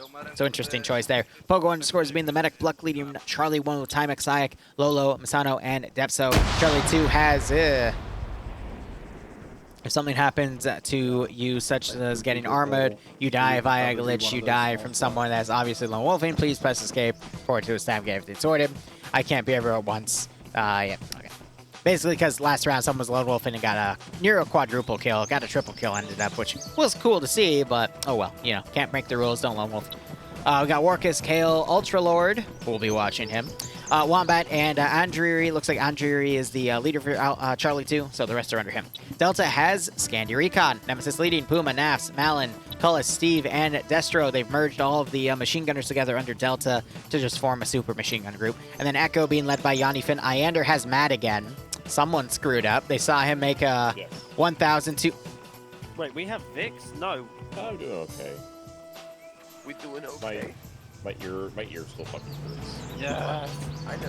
He actually found the turtles. I literally had a lady call you. He actually found the turtles. That son of a... Didn't you have a... Good for him. Anyway, Katz and Gabian being the assistants. So how Matt works is, if we read this little document here, you see that it says per person. So the gunner and then 2 assistants all count as that quote-unquote person. So that's going to be 6 because it's 3 times 2. 1 gunner, 2 assistants. Each one has 2. And then Kabubi Face and Steve are going to be the BTR crew. Otherwise, Blue 4 are going to be led by Curie with Rufy as the medic, Lolo leading Alpha with Huel, Jack, Seismo, Charlotte, Reapers, and Simpy under him. Alpha 2 has Oddball leading Goblin, Baller Deluxe, Legend, Lurch, Tim Kappa, and ID. Spirit leading Bravo with Lysander as the 2IC, Monix being the marksman, and Zimmy being the medic. Omri leading Bravo 1 with Bates, Norris, Tomer, Neil, Dingo, and Kissing. Banks leading Bravo. I could have sworn I already said Banks. I guess that was Bates. That's it. Banks leading Swola, Leon, Ash, Wheaton, Yano, and Nanner under Bravo 2. Big Phil leading Delta with Lusode, I believe as Delta 1's lead because he's merged in, or he could be the 2IC. He is the 2IC because he has the GL. But Pro, Hunter, Hermanos, and Martin, I think, merged in from Delta 1. And then Delta 2 has Ben B leading Elliot, Meaty, Osmig, I'm just going to call him Ami, and Davik. But it's interesting because usually you see the second machine gunner rotating because this is Delta, so they have the Meaty machine guns, which are 240 Bravos here. You see it with Meaty and Devik, but not the second one in here. Interesting. Otherwise, Hotel 1 is going to be the helicopter crew. That has Alexander and Michael. And then Alpha 1 Kissing, we already mentioned him. I guess he unmerged from the group. But we see all these guys mounting up in CH-53 here. I don't think Blue 4 has any turtles. I think Op 4 exclusively control the turtles here.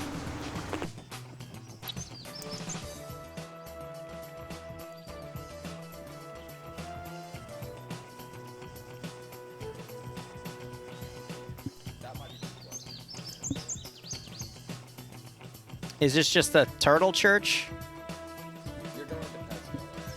No, the turtles are just around.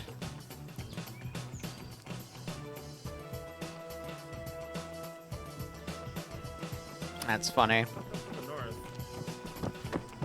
That's really funny. This is round 2. Turtle power. Follow me, dude. Look, I'm going to say this for the record. I really, really hope the pilot doesn't crash. If the pilot crashes, that would get a lot of people killed.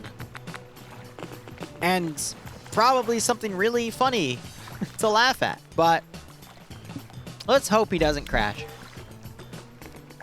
Thank God there isn't any malicious Zeuses out there that would drain the fuel to, you know, make content out of this. Oh no, that'd be horrible.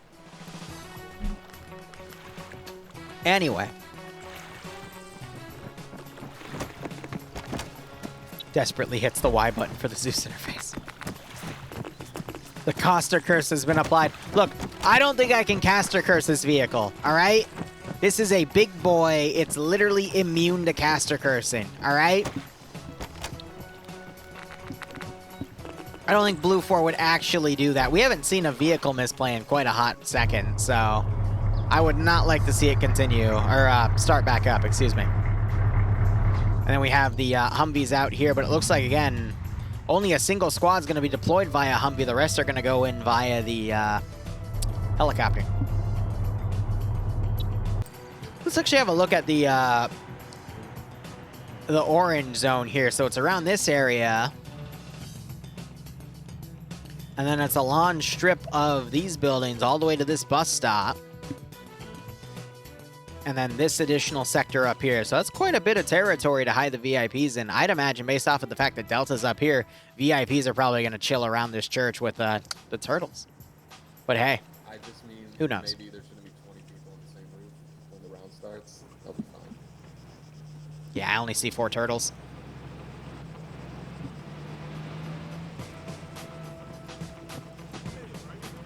Look, I'm not telling you to bet turtle, but I think betting turtle would be a good call.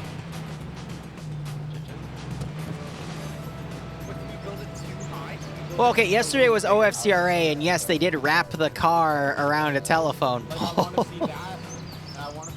which was pretty funny. I'm building. Hold on. I got you. Yeah, Wait, no, no, I don't want you to stop building. I was taking the radio. Alright, blue 4 appears to be ready. Is this okay? Yeah, perfect, absolutely perfect. Can I get head cover? Can you like build the thing like up? You know what I mean? I like don't have. I have no budget left. Can you delete that fucking thing up there? Because that's gonna just die. That's gonna get a lot of people killed. Command told me to do that. Yeah. Tell him. He smells bad. I can't do much anymore, so I'm gonna go because I need to get to my spot. Command. I'll tell him. What? Command. This is your executive officer. Can I get that eyesore unbuilt? The sandbag eyesore on the top that's just gonna get everybody killed. And can I get it moved down slightly? Alright. Where are you guys? Well, just tell him to do it.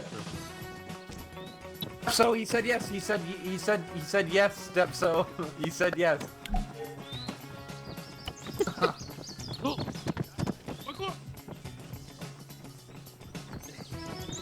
We have 2 minutes. Hello?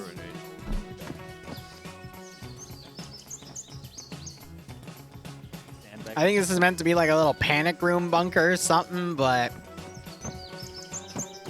who knows? So what do you think? What do you know? Yeah, I think Tell me something. I agree. I totally agree. You agree? Okay, Colin, what do you know? Alright, Alright, that's good to know. I'm glad. Top tier. Fucking hell yeah, brother. Good luck out there. Godspeed. Well done.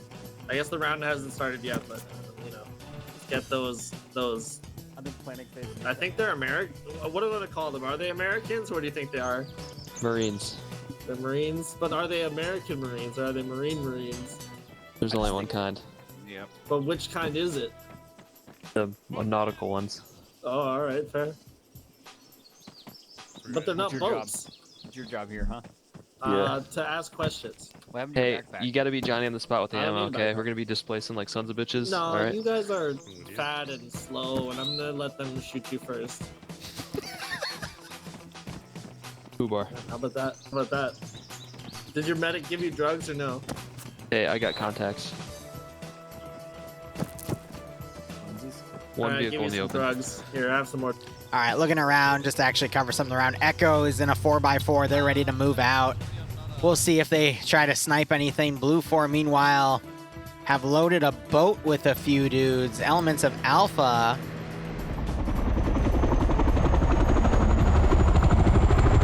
It looks like they had to because the helicopter's completely full.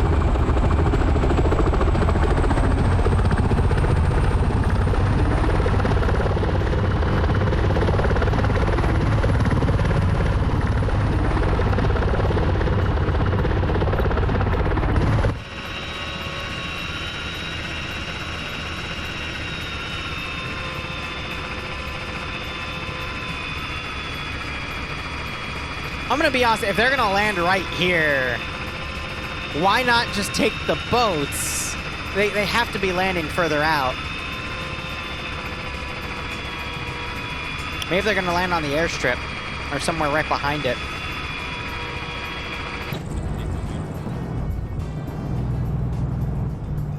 He wants to make sure. I don't know. Oh my god, if Echo was on the hill. If Echo was on the hill.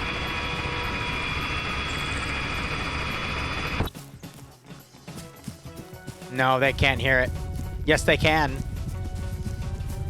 Bruh, where? Honestly, can we drive northwest and stop the helicopter from dismounting? Too late.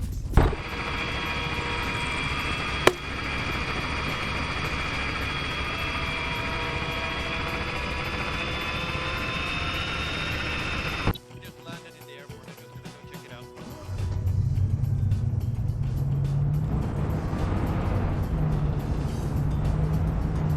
That would have been a play. Because I wouldn't put it past Iander to actually snipe that heli.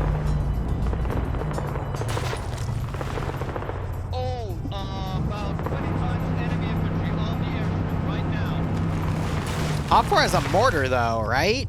Or is that Blue 4? They gave it to Bravo. East. If you can see. Don't get it. Yeah, I don't know.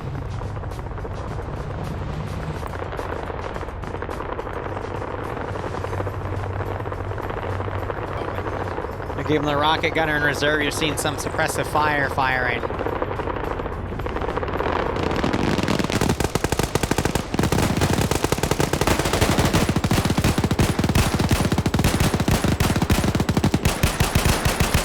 And they're popping smokes and running off the side. My God. But yeah, no, Blue 4 wants to take this ridge to Overwatch, and I guess they're going to wait for the rest of their reinforcements to come up. Might pull Iander's attention away. We just saw a small round fire into the infantry here, but it wasn't really effective. That was an HE rocket. All these guys would be dead, except for Elliot, who's further up ahead.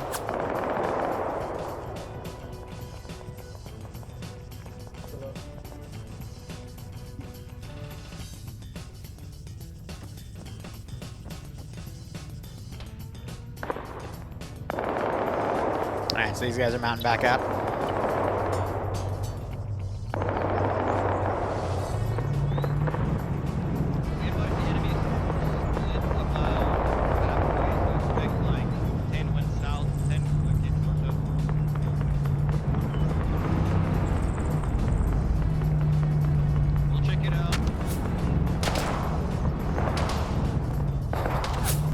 I think they're taking friendly fire now.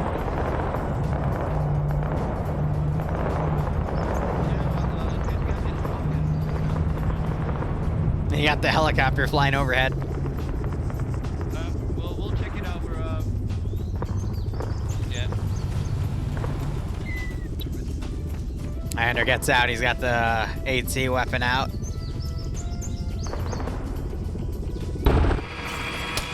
Helicopter, I think, is coming to land. Well, yeah.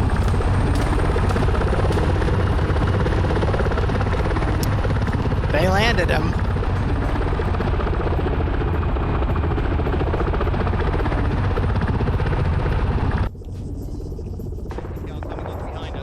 Behind Charlie, to the south.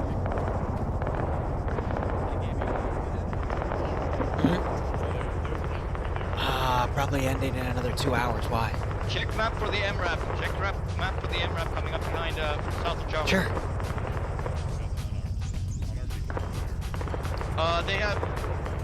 They have pretty good infantry support. We're unable to get close enough, probably. This is round 2.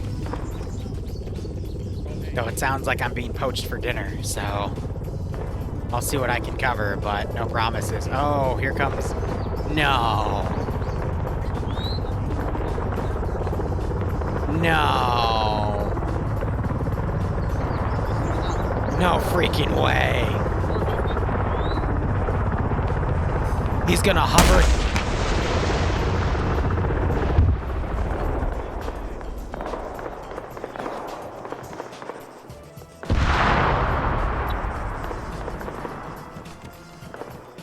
He makes a 1,260 meter shot in round 1. And he just sniped a helicopter in round 2. This is Iander the AT God.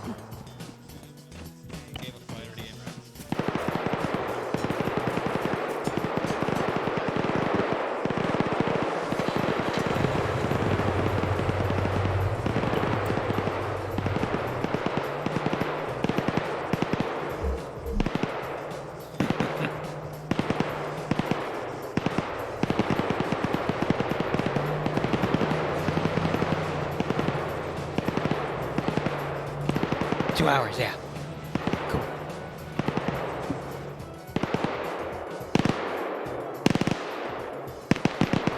Oh, what's that being a party pooper?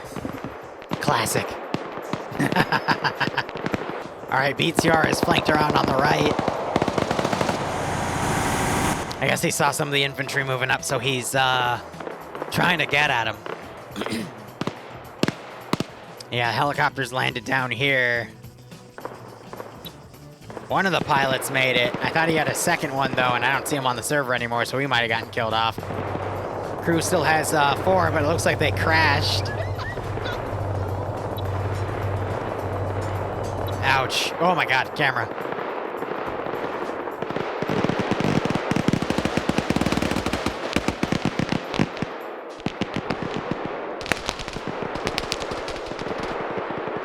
Alright, so some of the guys up here have been getting picked off. We just gotta make sure they don't get up in that hill. They don't really have any cover up here except for a few little bunker areas. They focus on putting all their sandbags watching south.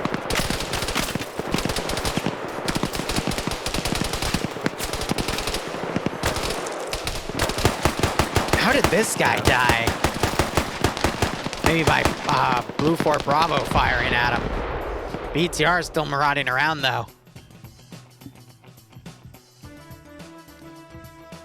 Yeah, no, so the reason is my voice is, it's going back and forth in terms of it's fine and then it's not fine and then it's fine. It's because I'm starting to get sick with a cold or something. Basically the one Bloodwing had, so I'm sorry if my voice goes in and out like that.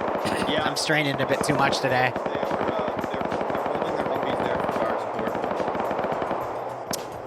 What's that? I swear to God. Yo, that Humvee is full infantry and it's rushing down that hill. I can see the infantry in the back. These guys are tracking the infantry, but they're pushing right into an Op 4 defensive line.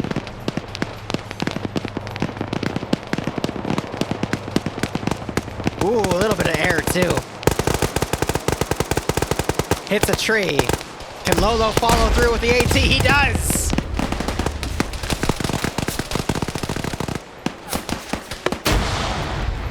Wheaton survives. Attempts to push forward. He's got multiple shooters. Pops a grenade up there. And he eventually gets knocked out, but a good follow-up there. Good try by Blue 4 to rush in, but it just wasn't enough.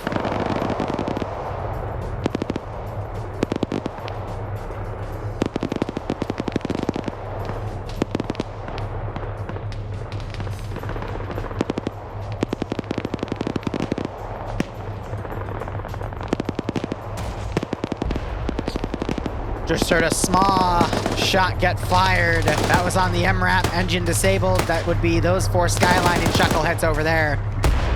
Another round goes in. I think it was aiming for the infantry. And these guys don't even notice. They still got 2 rockets left.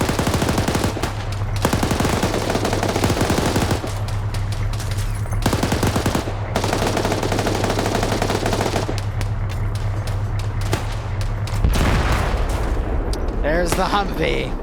That's that guy getting knocked out there. And these guys still don't realize they're under fire. I'm assuming that last rocket's gonna hit right here. There it is.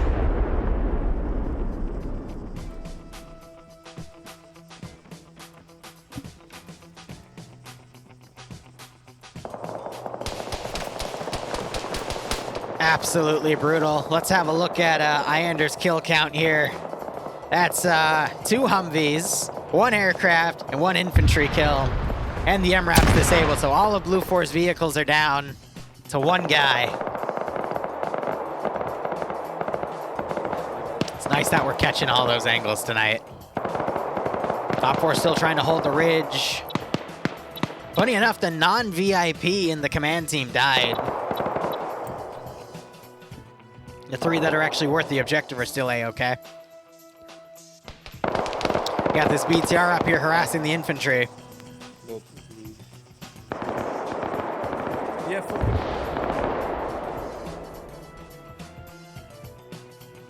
full bodyguard armor. Yeah, Blue 4 is going to be in complete disarray right now. You got another infantry squad coming in from the west. They still could get on top of the VIP's position over here, because I think the 3 of them are just in this area. But now you're going to hear the power of those MG3s spraying lead down. Ooh.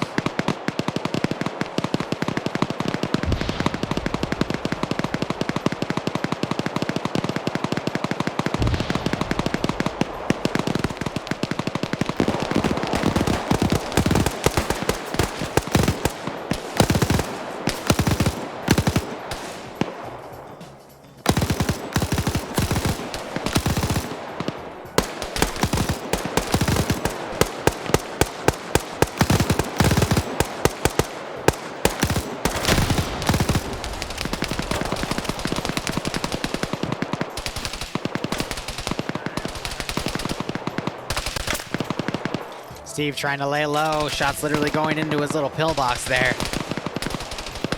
These buildings are destructible too, but they're gonna need to get right on top and throw satchels on them. And Lusota and Martin aren't explosive specialists.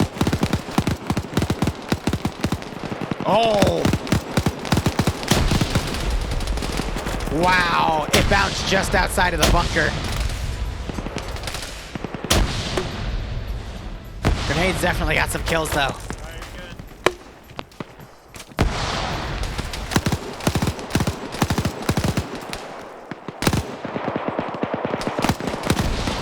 More grenades going down.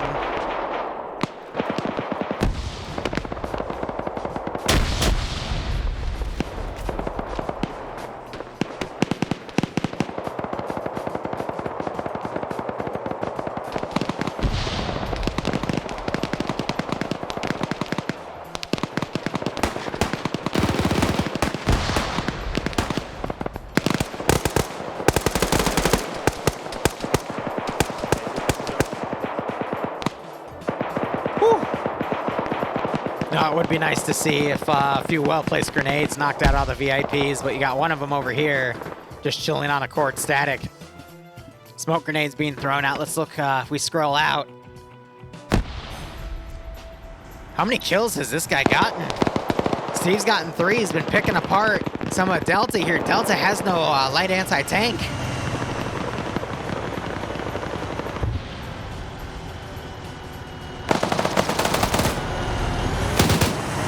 Delta's pretty much just running from him. Because there's nothing else they can do.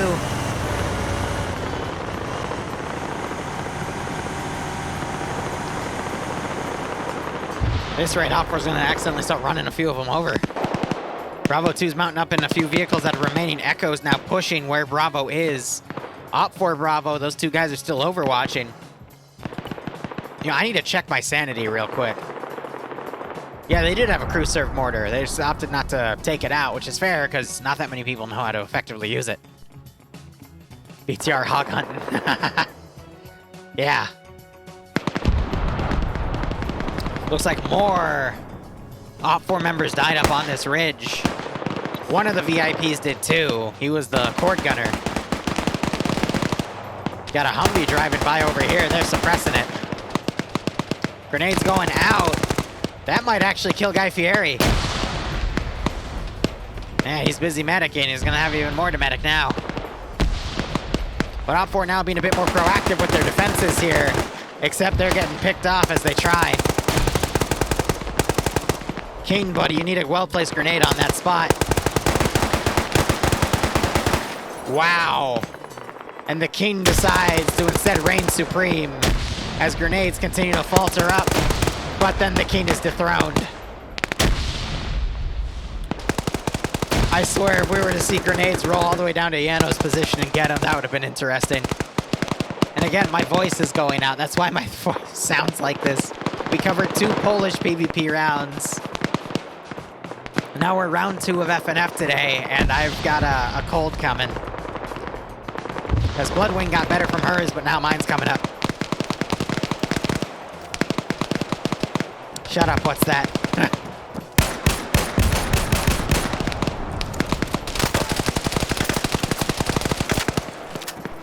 Alright, Alpha 2's doing their best to move up here.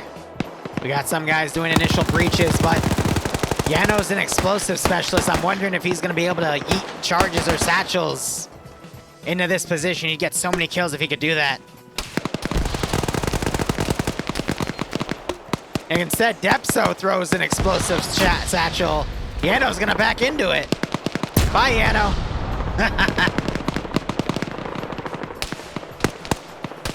He was afraid of the beep beep. Little did he realize it was behind him the entire time.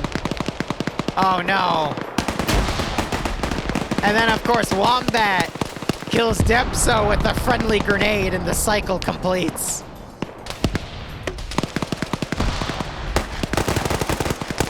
That's pretty funny.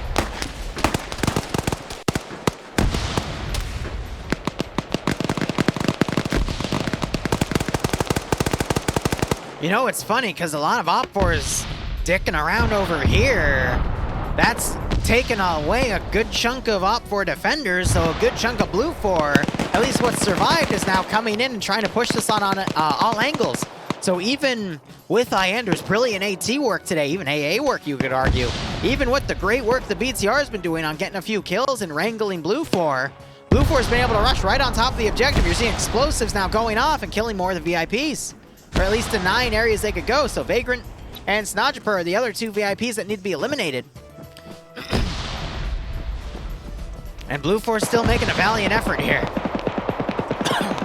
BTR now on the rear of these infantry, though. They're desperately trying to vault over. But the shots are just failing to connect. That dodge work by Omni, my god. Or it's just Omni, my bad.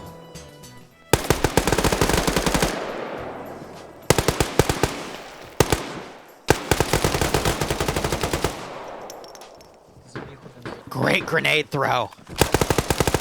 Blue 4 runs out of there, then it got time. But Benby runs in to finish him off. The other guy got taken out because there were two Op4 in there.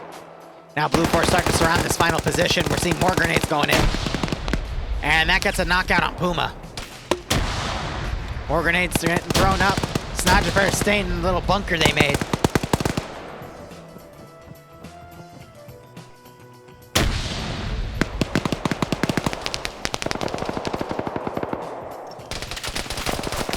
Lolo trying to vault in. More Blue 4 coming up on the compound. I think Blue 4 have the number advantage here. We need to see all these Op4 infantry trickle in. They're just too busy dealing with some of the Blue 4 on the outskirts.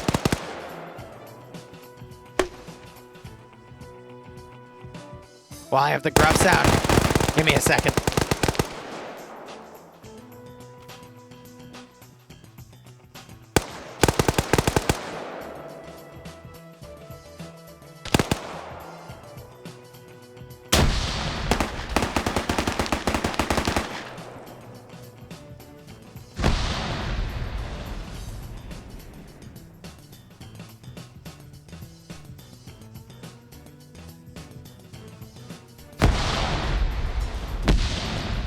It could go either way. Command still have two of those VIPs alive. Blue 4 trying to breach in, but Blue 4 lost a few guys there in that previous engagement. I'm surprised Maseno survived that grenade. Now you got the BTR trying to get Seismo here.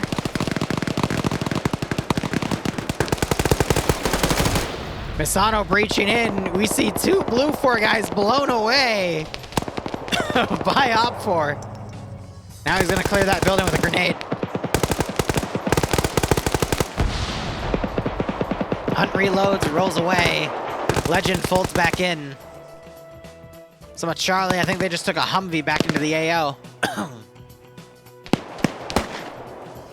Oh, we just saw Reaper get behind Hunt and take him out. More grenades going out.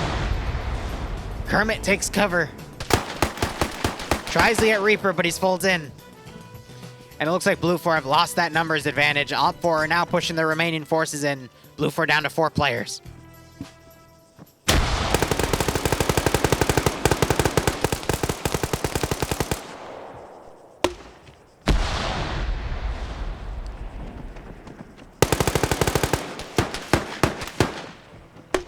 My sanity's not tied to my voice, Smooth Skin.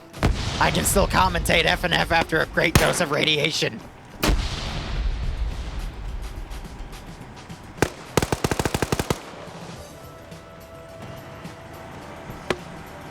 I guess it's gonna be like that at this point, because it's starting to get bad. Damn, that dude's head just got blown clean off. Now this guy vaults through the window. I don't know how he did it through the window cell, but hey, it happens.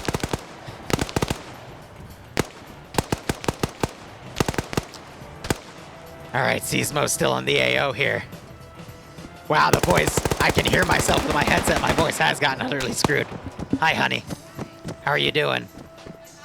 It is a very nice costume. It is quite cute. What?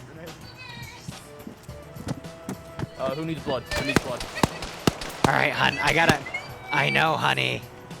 I gotta finish up these rounds and then we'll talk for dinner, okay? Legend gets a blow off onto him. I don't even know who that was. Yeah. I should be done by then. This round's about to end, and we have the third round left. Love you, baby.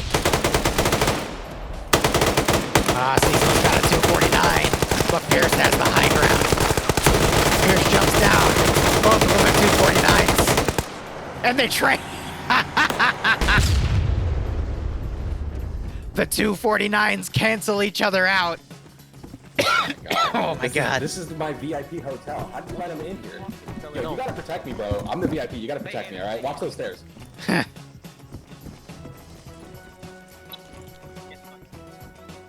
Of course, the BTR-80 comes in, only gets sniped by a smooth skin with an AT4. But hey, that's why Legend's bandaging in the corner there. Yeah, my voice lasts for 3 rounds at this rate. It's starting to get exponentially worse.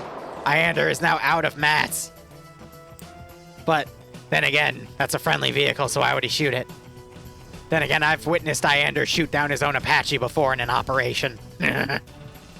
Anything's possible. Charlotte on 2 kills, has a GL though.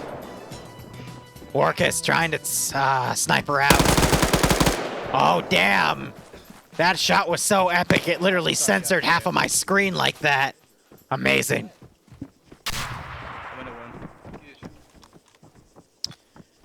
The kill was so graphic, even Twitch censored it. I'd love to see Charlotte try to use some of those GLs in these open windows.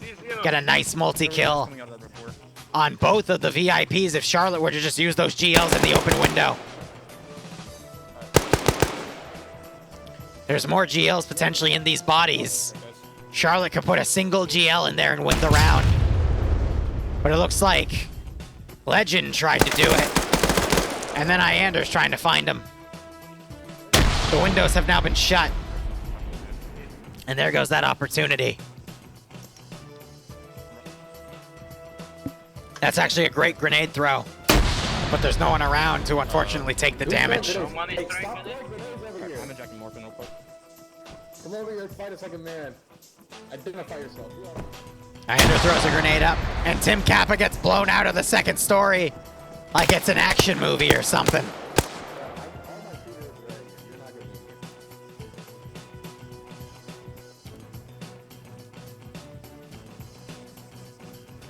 Charlotte more than likely looting more grenades. Bluck comes around. I'm worried about...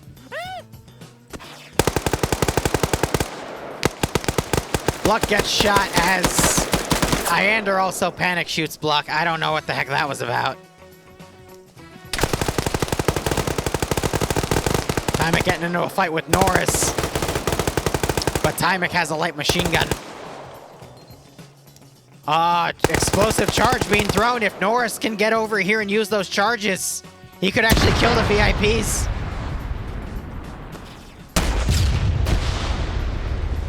Iander just took an AT4 round or something. There's one kill. Grenade gets thrown down. Charlotte folds in. Takes damage from the grenade because it penetrates. This could go either way. Iander's predatory senses are based on movement. I don't doubt it. The question is, how does Norris get in here to deliver those explosive charges? Charlotte on 5 kills.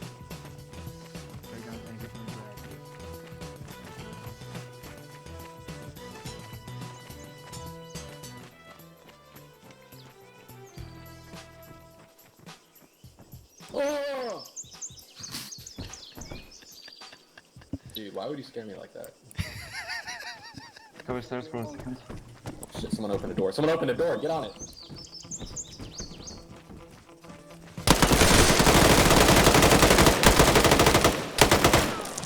I can't believe Charlotte just got away with that. I think Charlotte just blew up there, but did they?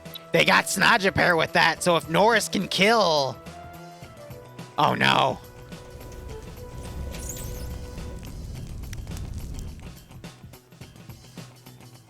Again, it's getting very close.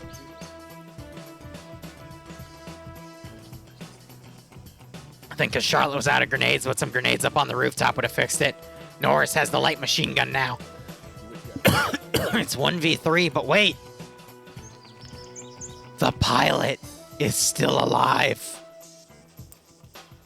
It's 2v3.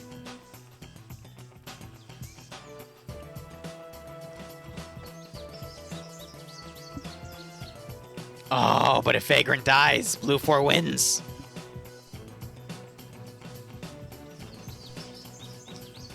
I gotta commend the Turtles for being here, though. That's the best part of the match. Charlotte, you were so close. But you got one of the 2 VIPs. Now it's up to Norris to finish it. And Norris is getting closer. Epic run indeed. Oh, no! Run!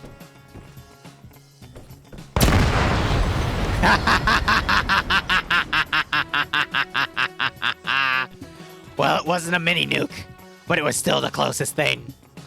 Damn. I got Iander in the corner going, look, I killed I killed an aircraft, I killed 2 Humvees, I disabled what was it, an MRAP, and we still lose. What a time. He's just given up at this point, and I don't doubt it. All right, now to give some shout outs here. What's that wanted to hear this one? Snake, Snake, Snake. That was probably horrible. All right, let's pay it out. A massive Blue 4 upset there. Oh no, they had the majority. Probably because one of you bet 100,000 points for some silly reason. Ay, ay, ay. All right, let's transition into our final round here. Helamna. And it's going to be a destroy. You know, I appreciate seeing the Assassination game mode come back. That was pretty awesome. I'm going to do Walk in the Park. I do Fallout music, but it's all copyrighted.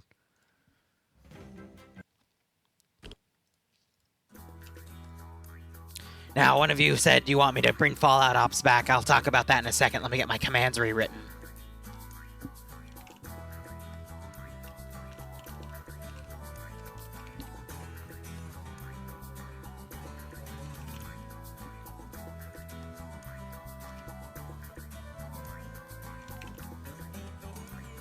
Let's see. I think that's all those done. Now I just need to rewrite the mission command.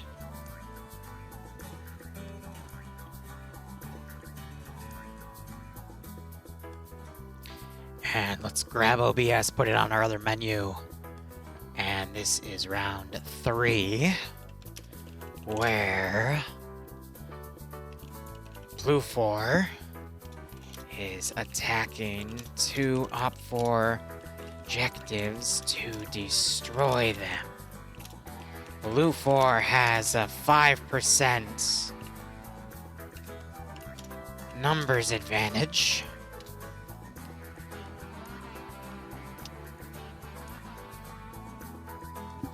Three M240 M113s.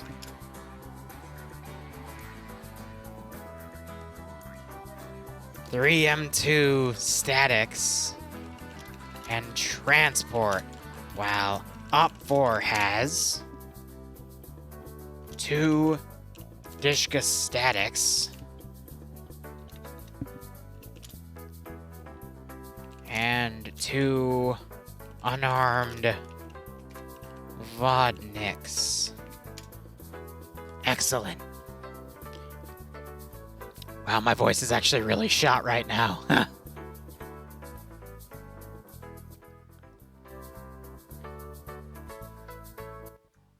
Trying to adjust my volume knob here for the music. I don't want it to be too overpowering. I'll just settle for that. Alright. So this will be our final round of the night. It shouldn't run over, because I'm being kidnapped to have dinner with 2 lovely ladies in an hour and 15.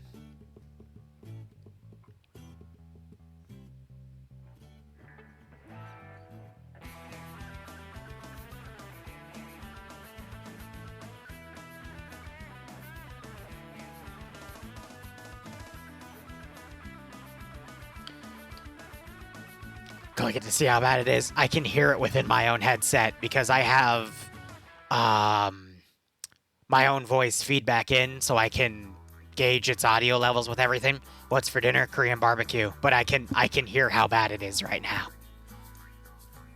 Like, this is if Liru smoked a pack a day. This is if Liru finally hit puberty.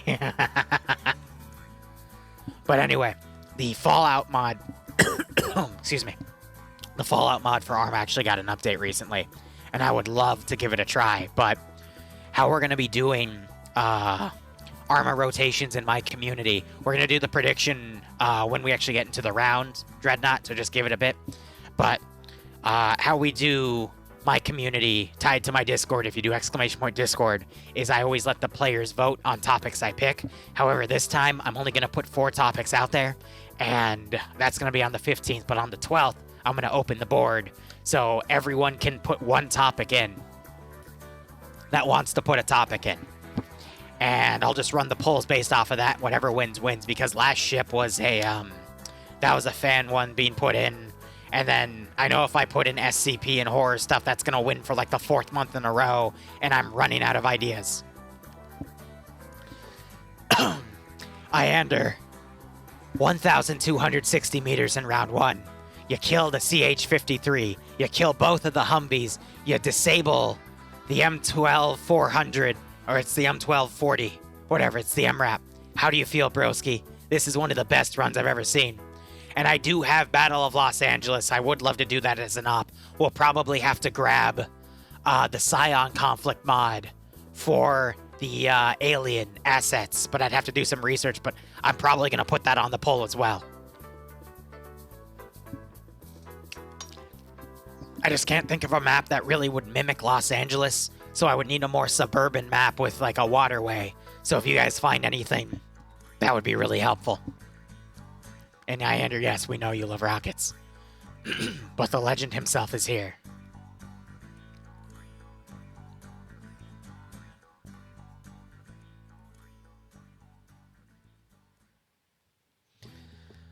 Oh, man. You know, I'm half tempted to just meme out this remaining round and pretend to be a ghoul commentating, making jokes about all you smooth skins.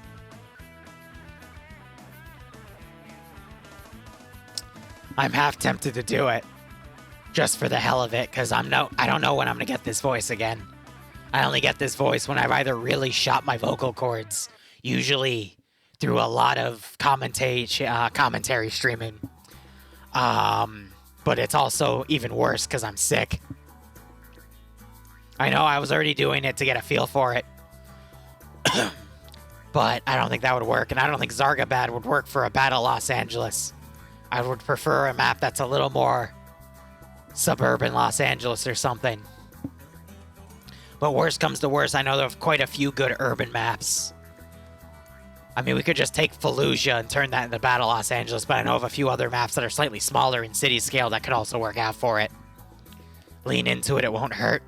What do you mean, like physically lean? Then you're all gonna call me a shrimp. Good God, can you imagine a shrimp with a ghoul voice?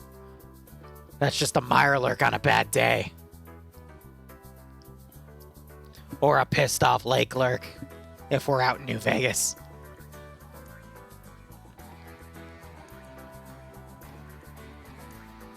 I only get this when I slap a testosterone patch on my throat. God damn it, what's that? You don't gotta be so brutal today. How do you think I feel having this voice?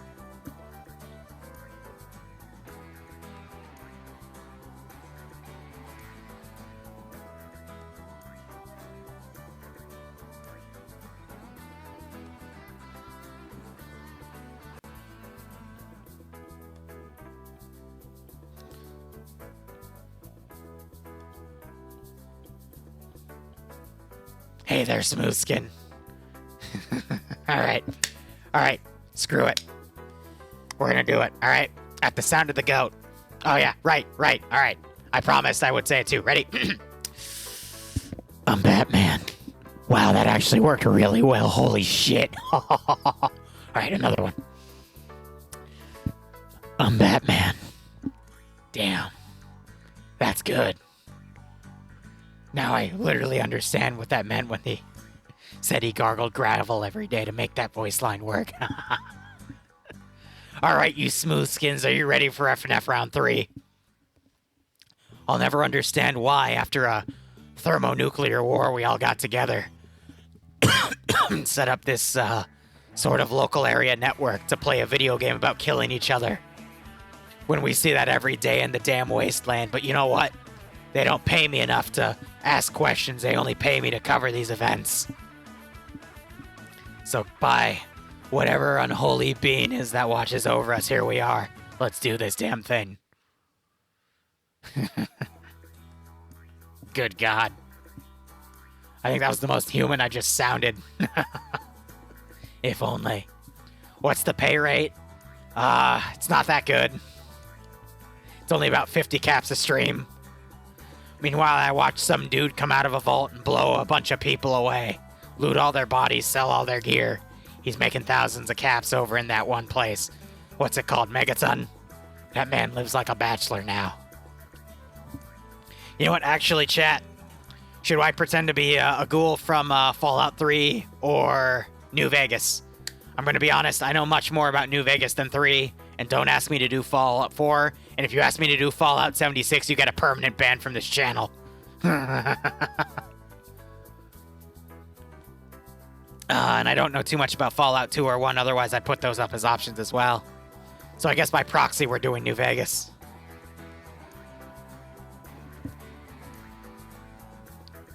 Fallout Shelter? Can you even have ghouls in Fallout Shelter? I thought it was all people you just collect from the vault. Or in the wasteland and you add them to their vault. Yeah, there are ghouls in 76, that's exactly why I brought it up. I don't think there are any. There's just these weird scorched units. And no NPCs. Calm Storm and Bloody Mist. Fun mission made exclusively for the community. Oh, isn't that nice? It's made by Mr. Despacito. Looking at our map here, it's a nice small AO. Perfect. Oh, the pit was not, well... I'm gonna be honest, the pit's nice until you realize everyone's just gonna try to eat you. But you know what? That's smooth skin problems. I don't have to deal with that. Now, if I had one job out of every ghoul and across Fallout New Vegas, I'd take Beatrix's job and go work at the Wrangler, and if you know, you know. Oh, man. What a time to be alive. Anyway. Third round. 2 objectives to destroy. Let's have a look. Looks like it's just going to be simple ammo caches. I like it. Short, sweet. Nice round at the end. Good God, Liru. Hey. How does that line go? Who doesn't love a good tug and a squeal every now and then? Something like that. It's been a while since I played New Vegas. I got to do another run on the stream. Hell, I'll butcher my voice and we can play it like that next time. Anyway, let's go ahead and get our prediction up. Op 4's attacking, Blue 4's defending. I think it's a tug and a squeal. But anyway.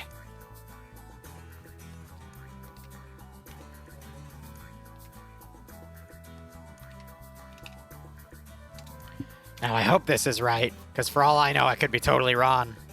But you know what? We'll just say it's Op 4 and Blue 4. Whoever's on what, we'll go with that.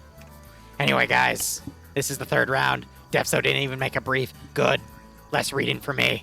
Makes my job easier. Gotta collect those caps. Anyway, 2 ammo caches down on the field. You can mag dump them. You can... I was about to say throw grenades on them, but that doesn't really work.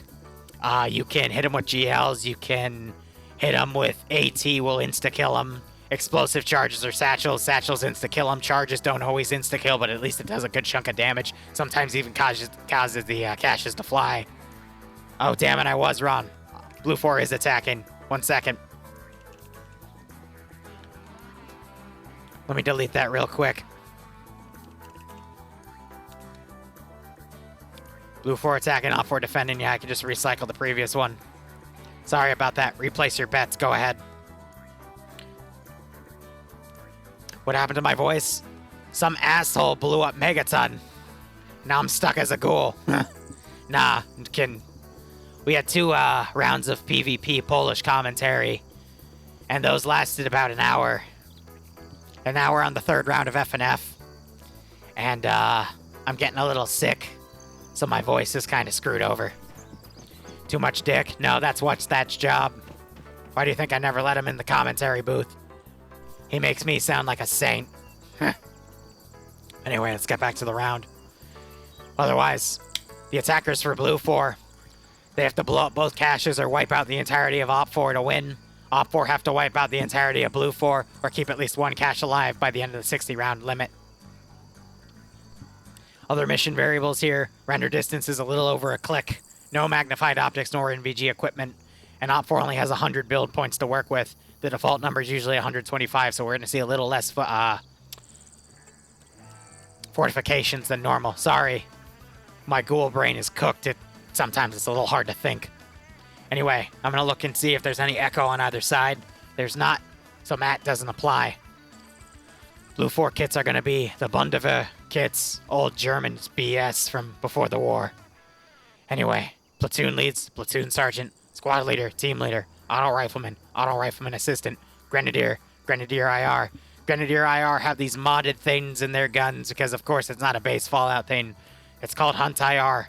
40mm camera grenades you can fire in the air. Gives you a nice bird's eye view of the map. They have normal and night vision. Really helpful for the squads to get a bearing of what's going on.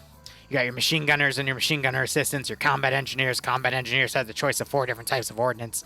4 explosive charges, 2 explosive satchels, 4 tripwire mines, 2 being HE, 2 being flare, and 3 AT mines, which we rarely see used. You got your light anti-tank, you got your medium anti-tank 1, which is your Echo team. Medium anti-tank 2 doesn't matter. RAR, AS, and S&P also don't matter. DMR does matter. Those are single guy in Alpha, Bravo, and Charlie. Looks like it's going to be a 416 with some sort of magnified optic for Blue 4. Then you have your crew lead, crewman, pilot, medics, and your base kit. Weaponry for the Germans is going to be a G36 or a 416 if they want to be ballsy.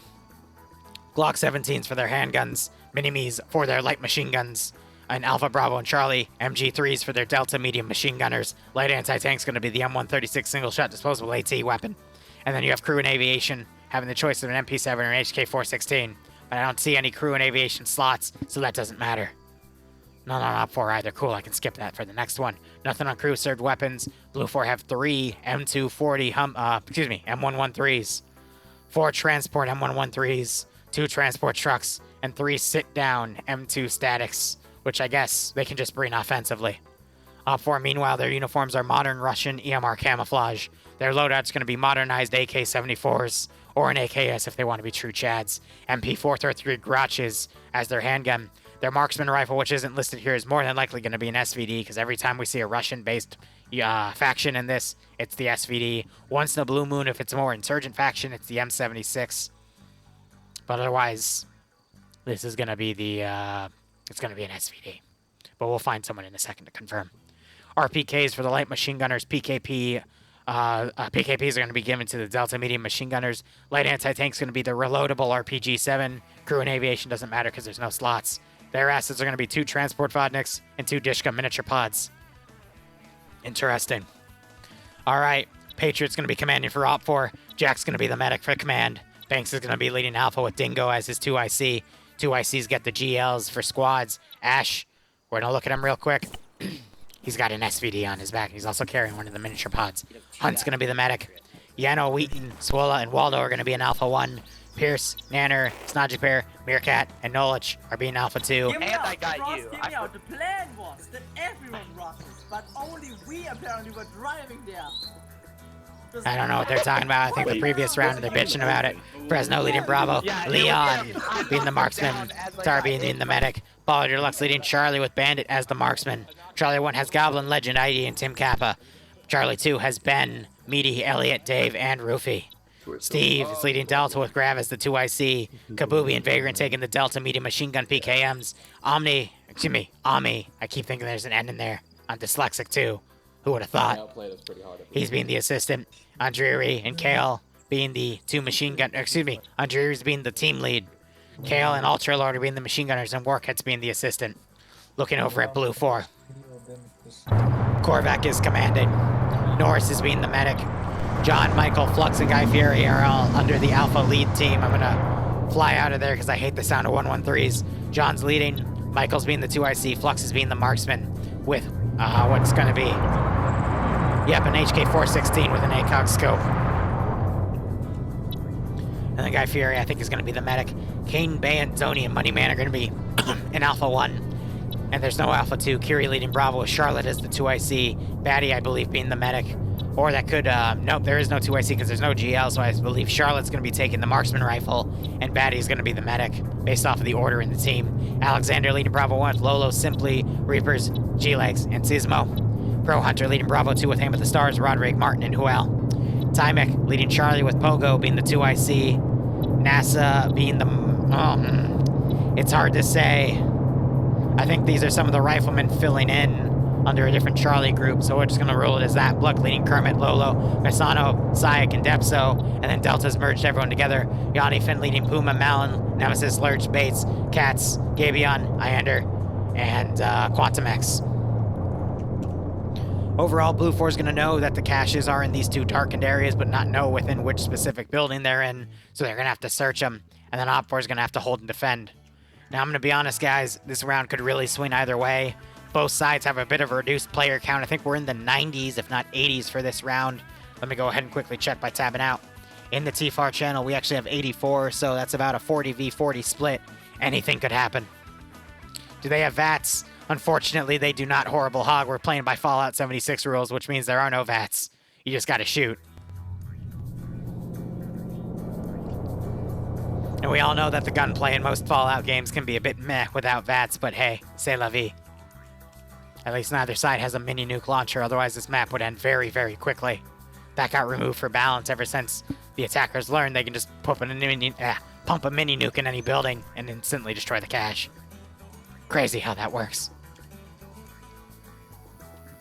Otherwise you just have to wait this out. But how are you all doing today?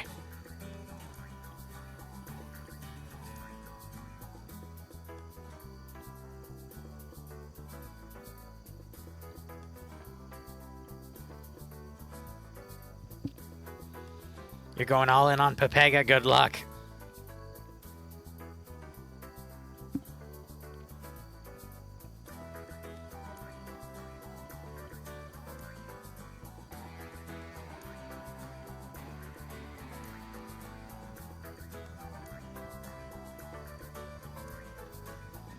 Catching up with my texts with other people here.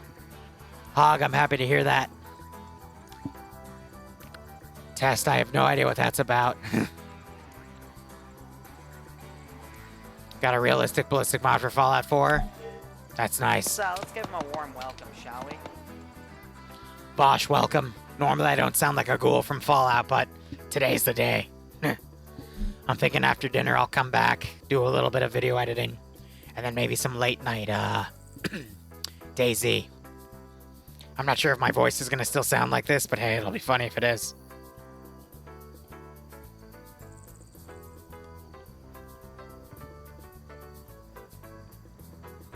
Otherwise, we got some people connecting and reconnecting. Looking over at the AOs here, we got the cache on this building, the second story, not a bad spot to have it in, and the other cache right in the middle of this building, also not a bad spot for it to be in. I'm not going to name the building specifically just in case anyone's stream sniping, because we did have a bit of a scare yesterday, but it was just a false alarm. But still, just got to be fair. Blue 4, I'm pretty sure they're just going to come in, follow the forest area and try to get on the northern side, and then trickle in north to south and sweep the areas. We might see a flanking team coming from the south and do something similar, but they're definitely going to stay out of these open kill zones here, because if they try to go through the open, Op 4 is just going to tear them a new one. Lee Ghoul, is that what you're going to call me, Hog? I'll stick with it. Why not? Rocker, I sound like a ghoul because my voice is completely shot between... This is technically the 5th round of PvP I've covered between 2 Polish rounds, and this being the 3rd round of FNF. Usually my voice gets shot after 5 hours of PvP commentary. And then I'm also getting sick. Thankfully, I think I'm able to It's not hitting me as hard as I thought, but I'll know tomorrow if I'm dead or not, but that also contributes to my vocal cords getting shot.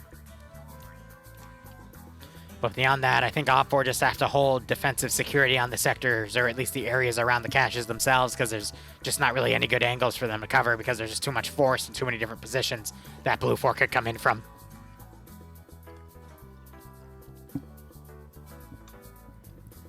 I'm going to be honest, I think today's been the most amount of water I've drank, period. I think I'm on my 4th glass at this point. I've had to refill it twice during FNF, and then I refilled it once during, in between the Polish rounds, but I've been drinking them in entirety.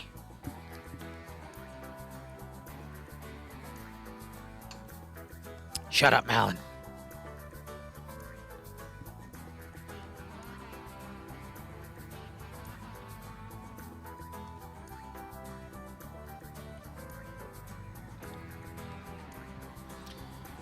Oh, man, I'm just waiting with bated breath here. I guess a few other things to talk about. Tomorrow we're going to have the Karma cut off at 9. I'm going to take it easy this weekend because, again, I think I'm getting sick, so I don't want to do a lot of ops. But Monday we're going to hit the ground running, kicking off Vietnam stuff. And then next weekend we're going to kick off some SCP stuff.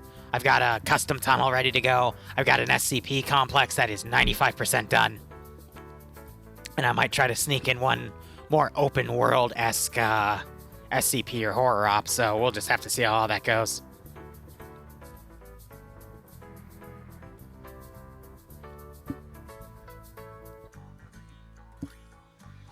We just gotta wait it out. Hot milk and honey, yeah, I know. That's another good one, but I'll probably have that before I go to bed just to knock myself out. I'm just trying to, MCO is almost done. I just want to add a video to it, but otherwise the op itself is ready to go. I'm just getting everyone slotted for that. And then, the special Vietnam op that SOG Prairie Fire is hosting, that one's ready to go. Got some extra bells and whistles in for that one. And then there's another op I worked on that, we're not going to be able to publicly see streamed, but it'll be recorded, and when it's ready to go, I'll let you guys know. But, totally unrelated. You guys see that new CDLC that's coming out? It's a good one. Anyway, I think that's all I can say on that matter.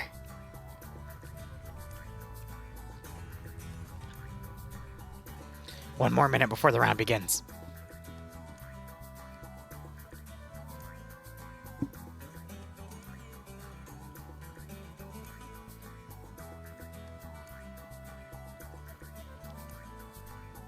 I'm sorry, Malin.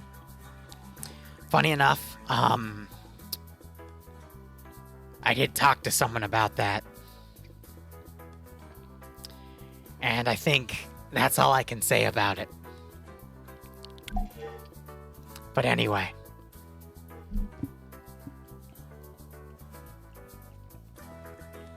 Malin, shoot me a DM. I'll build up on that, but I think publicly I can't say anything else about it. I'll give you a hypothetical situation.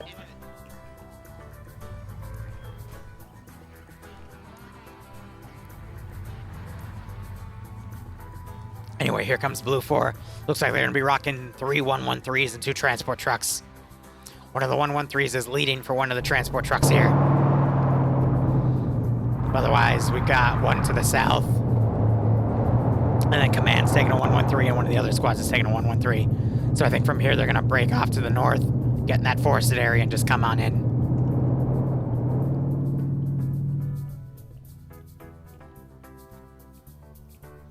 And what do you mean by that, Rocker?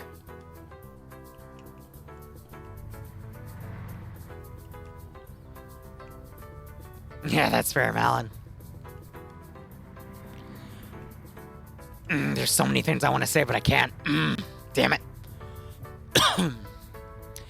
Here's what I can say, technically.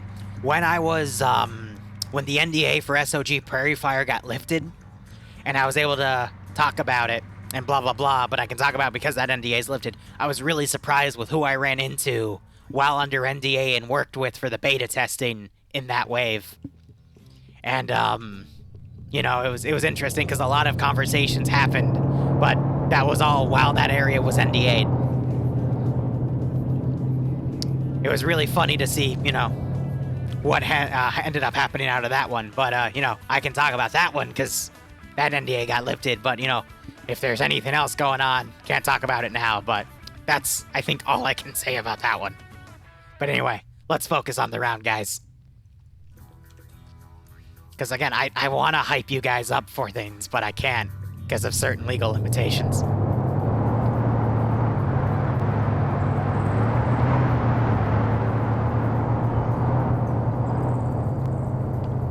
Yeah, it's fair, Rocker. We'll get there when we get there.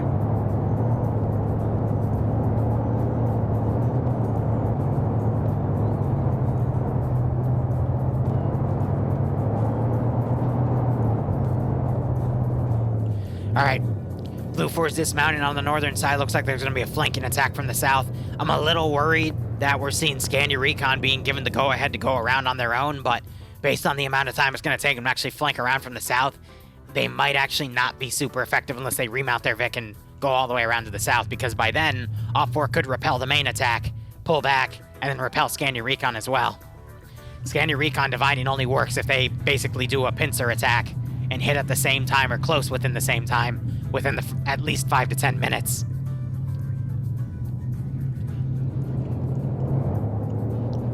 So it's a tough call. Now we've got Op 4 Alpha having a few units way to the north, but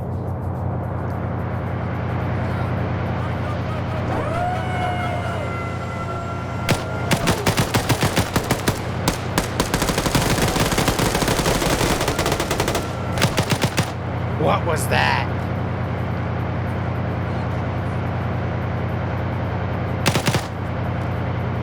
What was that? That was dumb. That was pretty dumb. Welcome to Friday Night Fights, where a lot of silly stuff happens. GL's coming in, they're gonna land short. These guys, funny enough, are about to get flanked.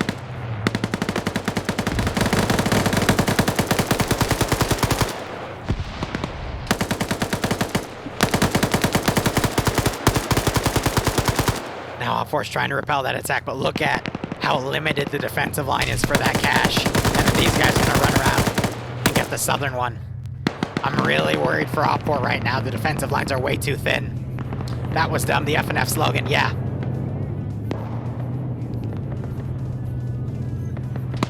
Courier, this is what happens when I'm sick and I cover 5 FIVE rounds of PvP, 2 Polish, 3 FNF. It's been a few years since I got down to this level of voice, but my god, I try not to take any sick days.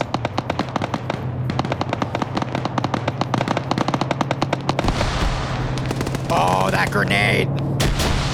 Oh. And an explosive trap. That is what we call a rock in a hard place.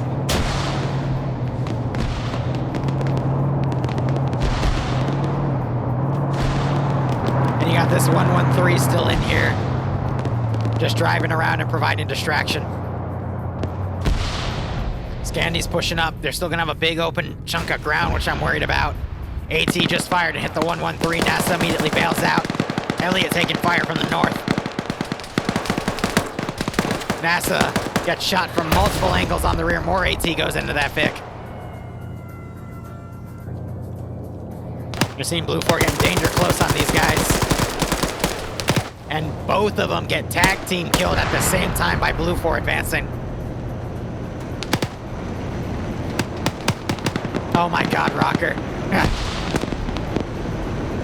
You smooth skins coming out with all these crazy wild rumors. Next thing you know, you're gonna be talking about me in Death Claws. I don't want to hear it.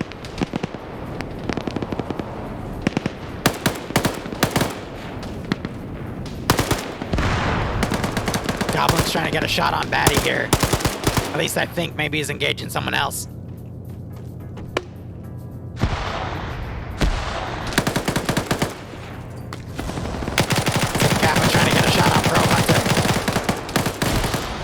Officer doesn't get either of the kills there. We got the Dishka static right here, though.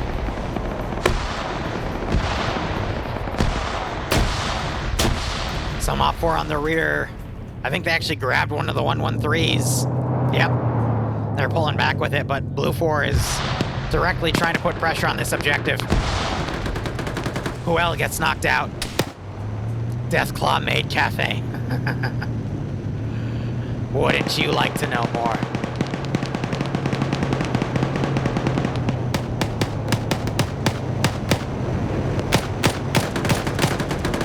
Ultralord taking pickoffs from Sayak. Survives though.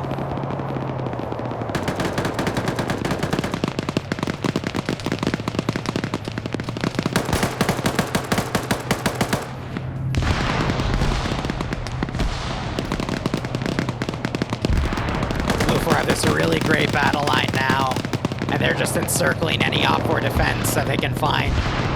The only place where they have a little bit of resistance is the far left flank, but now you got Scandi Recon forming up and fighting a lot of overwatching forces watching west.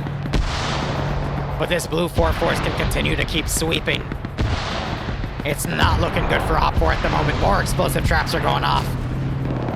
They're trying to get more Blue 4s eliminated, but it's only working to limited effectiveness. RPG's firing. They're trying to get that 113 taken out.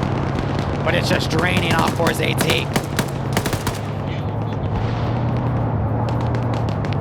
Turvy. And there goes the command vehicle taken out, but Turvy, please. Don't talk about things like that. The smooth skins are gonna start believing you.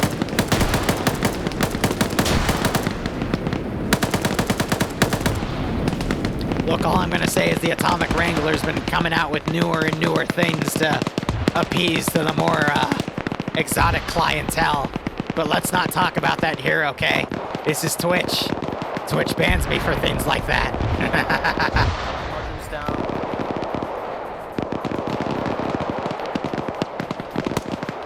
That'd be funny if Roderick sniped the vehicle with his AT4. He might get some additional cook-offs on that, but at this rate, he might not need it. Yeah, the real courier would know. Roderick gets blown away by Kabubi Face, who happened to blow away his face with a PKP.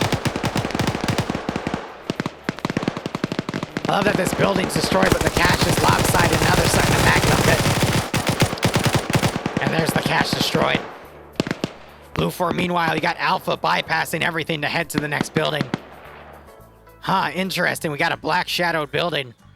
I wonder where the cache is gonna be.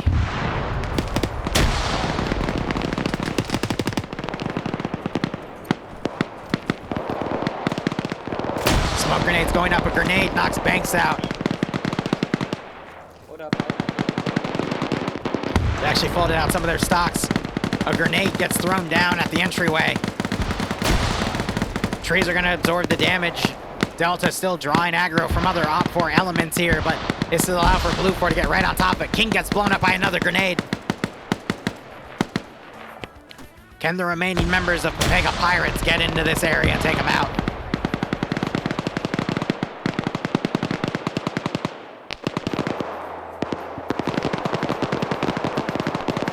Meanwhile, you got Blue 4 pushing through some of the garrison units on Op 4, and they're just getting cut down. Op 4 trying to rush more defenders on the point, but with the amount of heavy hitters we have on Blue 4 right here, I'm not sure it's going to be enough. And now these guys are going to stop because they just saw Zani. This is buying more time for Blue 4 to break into this building. Here comes Flux. Gets a knockout. Throws a grenade in panic. Unfortunately, that's going to hurt him more than... Runs around the corner last second. He threw that down to stop anyone from tracking him. Another grenade goes over.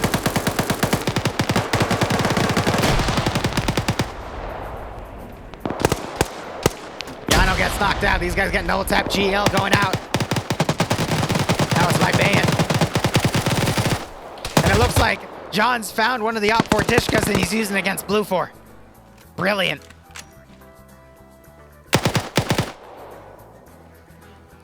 Well, yeah, it's because of how the script works. If there's any custom buildings down, they shade it black automatically. So that's just the script kind of biting back. Limitations of the game design.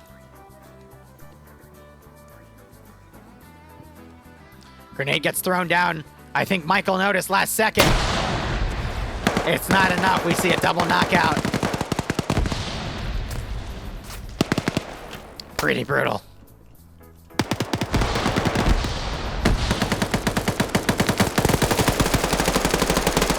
Flux coming in CQC. That's his 4th kill. And just look, there's only 5 off 4 remaining. Jack manages to get a kill. And Delta, I mean, they just mounted up in a truck. That's 10 more guys that are going to come in. This is the beginning of the end. We could see Dingo still hold out here. Dingo's got an AK with a GL. That could easily lock down the entrance. I need to heal up. I can't cover the door. I need to heal up. Ask your teammate to heal you then, Dingo.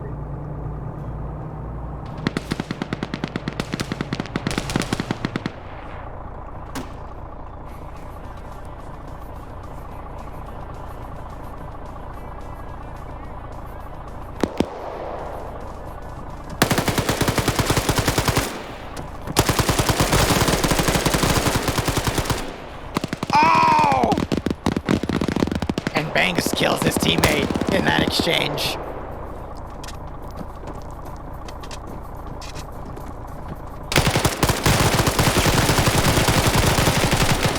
And there goes Banks getting 2v1'd. And here's the final cache, and they're gonna start Mac dumping it. Hey Jimbo, charge thrown.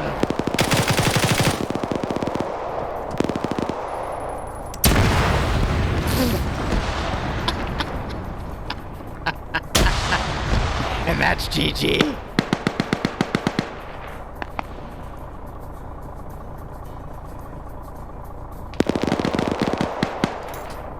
Wait, no it's not. The cache survived. Are you kidding me? We just need to see Lolo AT it. And Blue 4 needs to notice. That's funny. I guess there's a little bit of stellenium left over to make some of these cache crates.